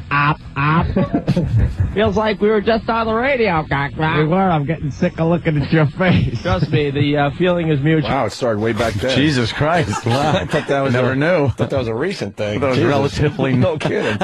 Wow. Holy shit. Didn't realize how long we've hated each other. Way to hang in there. Yeah, really. We're both enabling assholes. Oh, shit. Wow. Trust me, the feeling is mutual, all right? Beth Hart Band, Immortal. I gotta mention something about... What? Beth Hart Band, Immortal. Oh, really? Yeah, remember her? No. Yeah, she came in with the smallest boobs ever. I remember. You explain about her coming up. Oh, thanks, E-Rock. E-Rock. How excited Look E-Rock at is. how fucking happy this shithead E-Rock is, just laughing at this. I We love give it. him hundreds of hours of abuse, and E-Rock gets every once in a while to do a little. Yeah, you quick gotta little- give him. Quick little You jab. gotta give funny it to him. bit. Good. It's good. Beth Hart. What? She was the reason we got banned from WABU with our TV show. Everyone knows that. Oh my God, I'm not referencing the bra bombing, am I? No. Is this pre-bra bombing? I don't know. No, Actually, I remember know. this. You This do? was about the nipples. Oh, the nips. Yep. Yeah, but her, all right. She had flat nothing. Horrendous. I mean, nothing was there. It was She like was- egg, like fried eggs. I guess we explain. If not, we can explain further. The reason we got banned from WABU with our TV show. Everyone knows that. nipple. Her nipple, right. Well, you know what's on this week's TV show? Plenty o' nipple. Plenty o' nipple. And this is hot nipple, not that flapjack-looking Beth Hart nipple. Oh, good. Put right out of the gate today. Dudes and girls, man, I'm telling you, you got to check out the... What did I just say? For a minute there, this had to be a mistake. This had to be a mistake. What did I say? Here What- goes what- Jimmy. Oh, no. What- No, there's a skip. What? Oh, there was a skip I did in the not CD. say Yeah, that. you got to replay it. Because Oh my it God. sounded like you went dudes and girls. I didn't say dudes and girls. No, you couldn't have. No, I don't think so. You absolutely couldn't have. Oh my God. Thank God it covered up my douchey moment where I went right out of the gate today. It's almost like he got it. Don't get us started. He got it. He got it. He's laughing. You don't want to get on her bad side.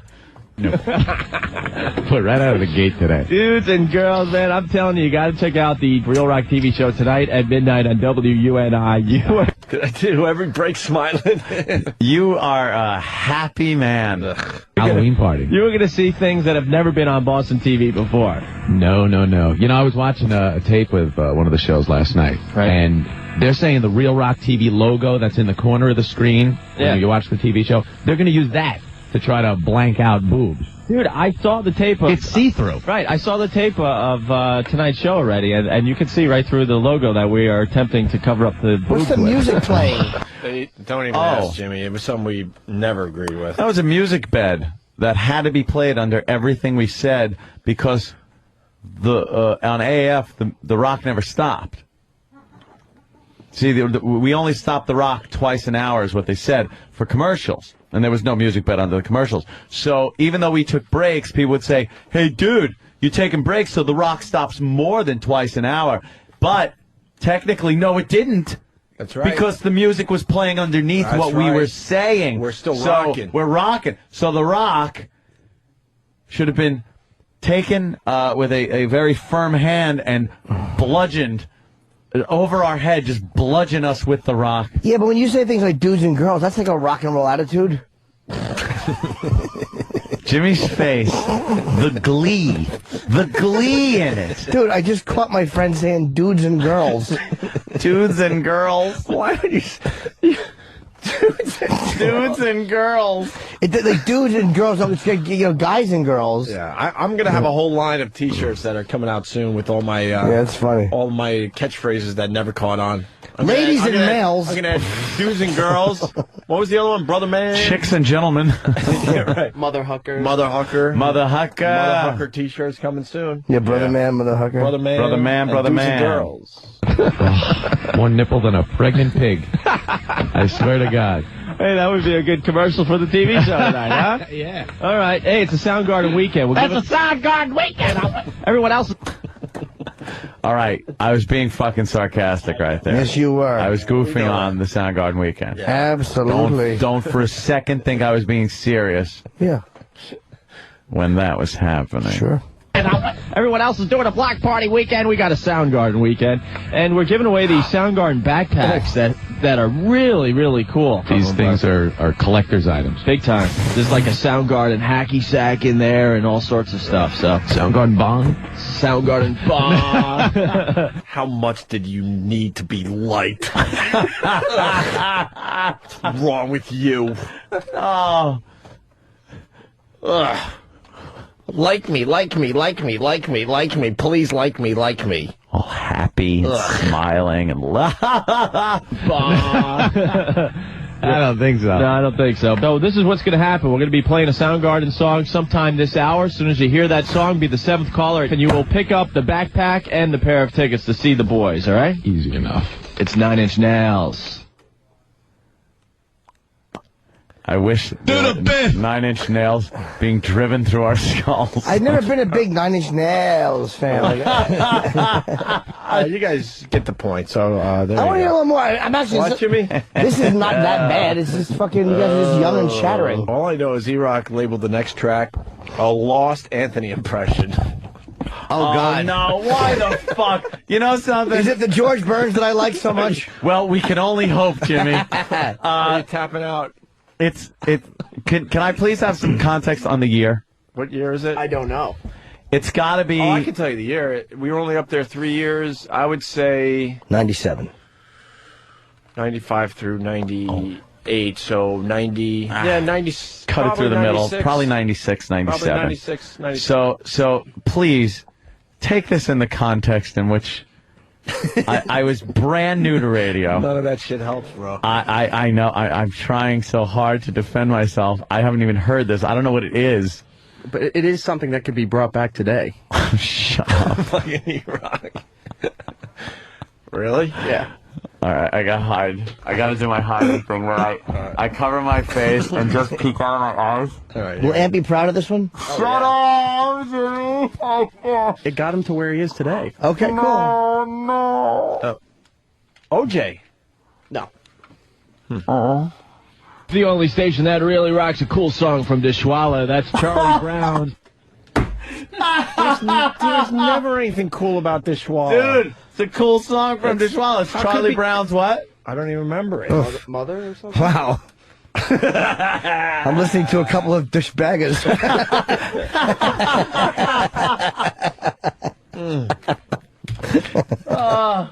Wow. So I want to hear Anthony's impression. Which was the lost impression? I wonder if I've ever heard him do it. The only station that really rocks a cool song from Dishwalla. That's Charlie Brown's Parents. It's Opie Anthony on a Soundgarden weekend. We're going to be playing...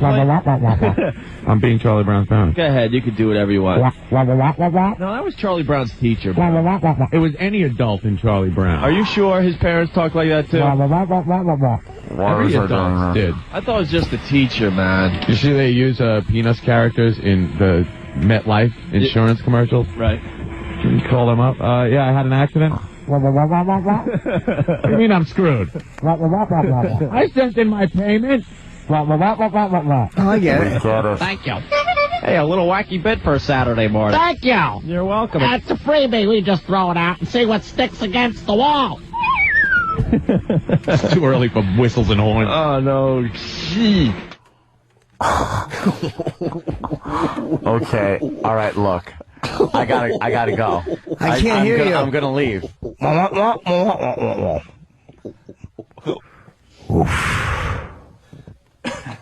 Shut up, obese primate. I think we gave him more than enough today. Holy fuck! Right? Am I just A little more, dude. You got hours of stuff. look at this stuff coming in. Oh my God, were they really this bad? Who hired you guys again?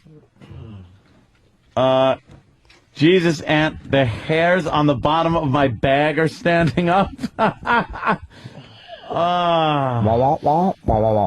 would change the channel so fast. Waka waka. It's just... Look, my microphone is trying to commit suicide. Look. I didn't even do that. My microphone would stand up today. Holy shit. One more? Oh, yeah. We'll give you one more, Jimmy. That's it. 5? Go right to the bottom there if you're going to do one more. What was 4 all about? I'm glad I didn't know O&A back then. Anthony and the Silver Bullet? Oh, Anthony shares a little... he lets us into his life when he goes home, waiting for a plumber, and some awkwardness happens. Oh. Is it worth playing? Is 4 better than 5? I think 5's better than 4, but... E-Rock knows. Then let's go to 5. If I wasn't me, I would want to hear it.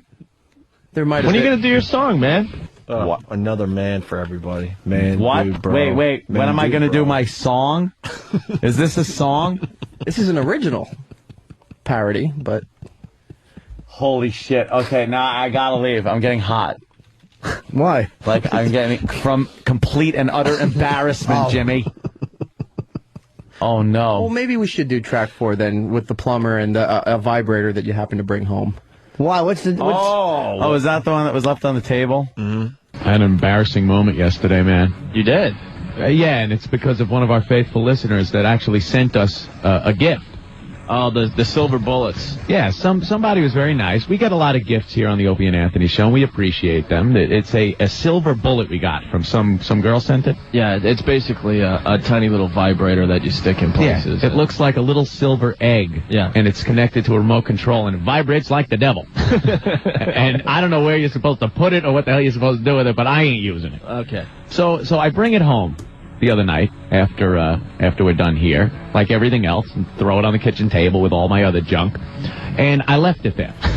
The next day, a couple of burly plumbers come over to snake my bathtub. I let them in, and they look at the table, and then walk into the bathroom to snake. Wow, it's crazy. It's insane. It's like a Three's Company episode already.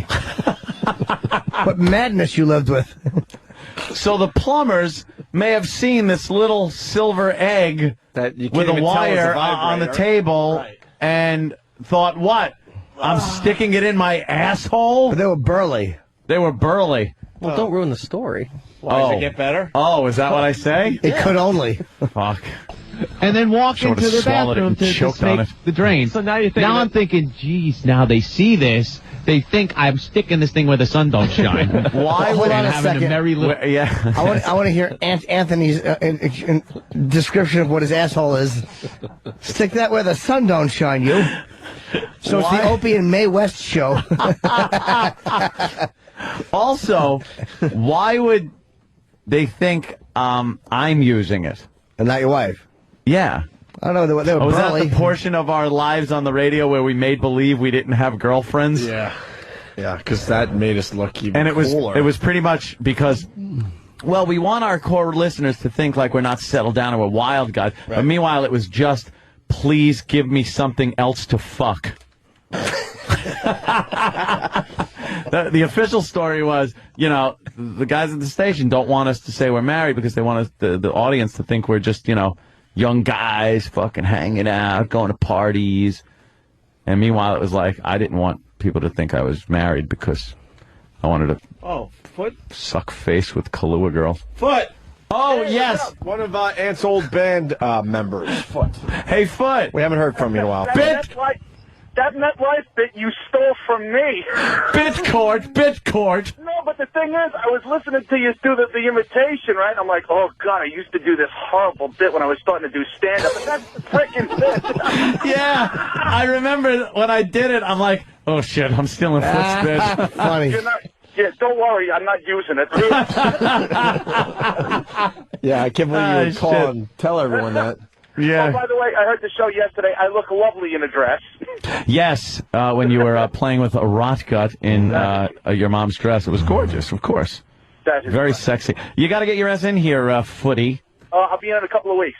All right, man. Good. Hey, a quick plug. If anybody would like to come and see the new material I have, I will be at Wisecrackers Scranton tomorrow and Saturday. So if you're at Scranton, get your ass on down there. Wisecrackers in Scranton. Joseph Curry, my good friend, Plankfoot. That is right. I'll talk to you guys later. All right, Footy. Bye. Bye-bye. It's my pal. I'm sticking this thing where the sun don't shine and having a merry little time with it and leaving it on the kitchen table. You should have gave it to him to snake out your... It probably would have worked. Yeah. It probably would have worked. And then I'm thinking, you go through this thing where it's What like, was well, I did they thinking? see it? Right. Now, if they saw it and I move it, it's going to look like, see, he hit it now. He's doing something with that, and he felt he had to move it. But if they didn't see it, now on the way out, they might see it. Right.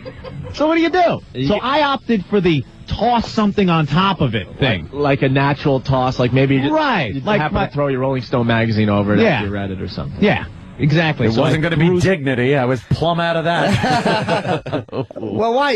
They thought you might be having a merry old time with it. A merry old time putting it where the sun don't shine. Yeah.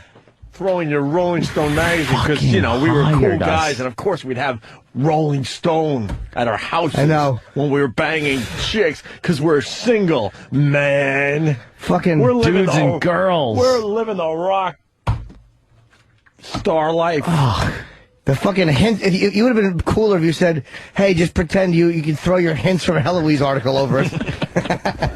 Well, how did we get ratings with these shit? We were killing. We killed. Yeah, exactly. So I threw something in front of it, kind of over it. But I don't know. I think they left there thinking I was some kind of wrangler. You know what I mean? Yes, I do. Yeah. Hey, did they have plumber butt? I wasn't going to start looking at their butts after what they saw on the table. Please. Get him away from me, Artie. He might try to do something with the snake. Well, how could you not laugh? I'm doing an impression of a plumber. Sure. Fucking A. When are you going to do your song, man? I don't know. I want to do it like any time. Is Joe ready? Joe's ready to go. Joe doesn't look ready. I can't do this to Anthony. I'm sorry. I'd like to hear the song. Jimmy, it might actually be good. Jimmy, no, we can't. Fucking Electric Shock OJ holds up. Shut up. I'm serious. No, Jimmy. I'm dead serious. Electric Shock I OJ. wish you were dead and not serious. Just dead. But for an older parody, it holds up. It doesn't suck. I can't allow this. It's not as good as what you do now, but it's not terrible. Can't allow this. Anthony has suffered enough today. I don't think he has. All right, I think you're right. If you're just tuning in, Anthony's brother Joe is here from New York. We're going to Rush tonight. And they're going to Rush tonight. Make sure you're wearing your WAF t-shirt if you are going. Oh, my God. Why? Why do they have to wear their shirt? Well, you explain right after it. Do I? Yeah. Great. You were great with the hawk and everything on every line. Boy, there was a pile of liners in front of you, and you hit every single one of them. I'm a company man. Can I play guess the next line? Yeah. Wear your WAAF t-shirts because we should both be killed. We're going to Rush tonight. Make sure you're wearing your WAF t-shirt if you... I bet it's a ticket upgrade. If we see you with an AAF shirt and you're like, you got a shitty seat, we'll give you like a better ticket. Yeah, you get to sit on Geddy Lee's septum. All right. WAF t-shirt if you are going to Rush, because we are upgrading someone to the front row. There it is. Well, of course, you got to do that. Oh, shit. Because we're the cool station. Oh, Look how cool we are. Look what we do for you. But Joe brought his guitar. This is completely off the cuff. Anthony and Joe. Little Frank Sinatra song parody. Okay, put the mic down right by the guitar. Oh, no. Sounds like Frank. Was Frank there? Shut it, Jimmy. Shut it. Why? It sounded like Frank. Shut up, Jimmy. All right. I can't. Okay, right now, I just want to describe to the listener. I have the microphone on the console. My head is in my hands. The brim of my hat is blocking my view from everybody because I cannot look at anybody. That's right. All right. Because I'm too embarrassed. You should be giving a press conference and pulling something out of a manila envelope. I'd rather be in front of people saying, I am a gay American. I'd rather be there with a blonde wig listening to you than this. Are you hiding? This is terrible.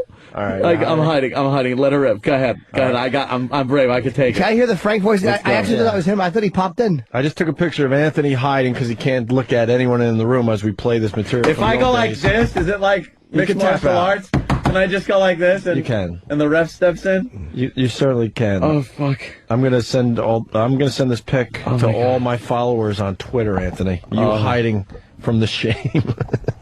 Another one that's... If you're on Twitter, Opie Radio is my name, and I'm sending all my followers a pic of Ant right now.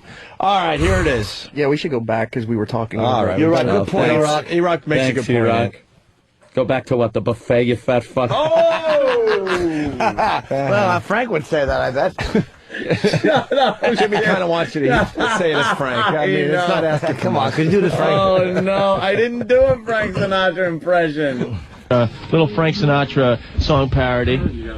Okay, put the mic down right by the guitar. Yeah, But give me some guitar. There you go. Andrew Dice. Put it real close, Frank. or it won't pick up. You daffy bastard. That'll work. Yeah, it's got to... You sure that'll work? It's got to be real close. No, that'll work. That'll work. Okay. Totally serious. I'll give him some volume over here, man. Okay. All right, whenever you guys want. It's Anthony and his brother Joe, little Frank Sinatra parody. The dude might be dying. Poor guy. Start digging the dirt. Start grieving today. They're pulling a sheet over my face. Shoehorn. A little shoehorning. Yeah. I wasn't past the shoehorn or two back then, I gotta let you know. Shoehorn, you should have a blacksmith helping you. Fuck you. How old are we? Frank Sinatra was still alive? Still alive. Still alive. He just wrote New York, New York. For my face, the morgue, the morgue. It's the morgue. This little cold room.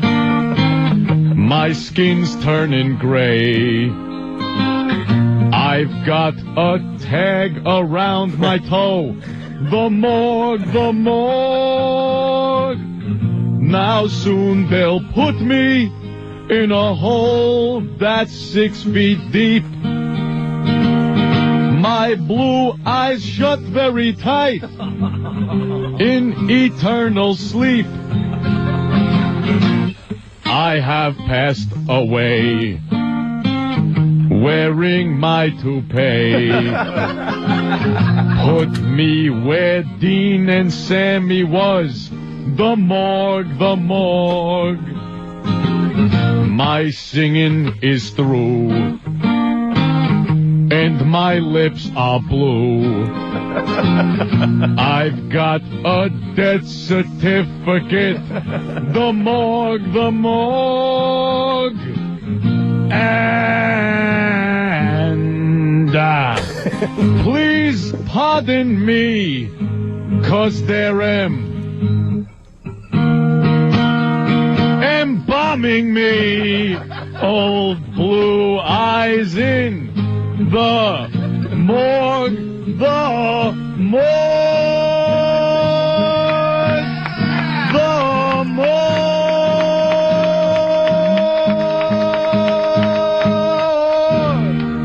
Thank you. Thank you.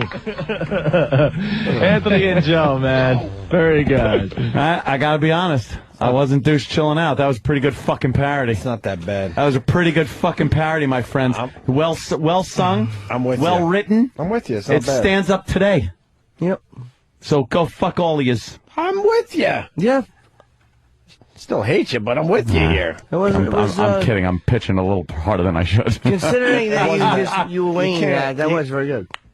Jesus. You can't. Yeah, I mean, it wasn't that bad. That's what I did back then, okay? You got me my job, okay? I learned it from you, okay?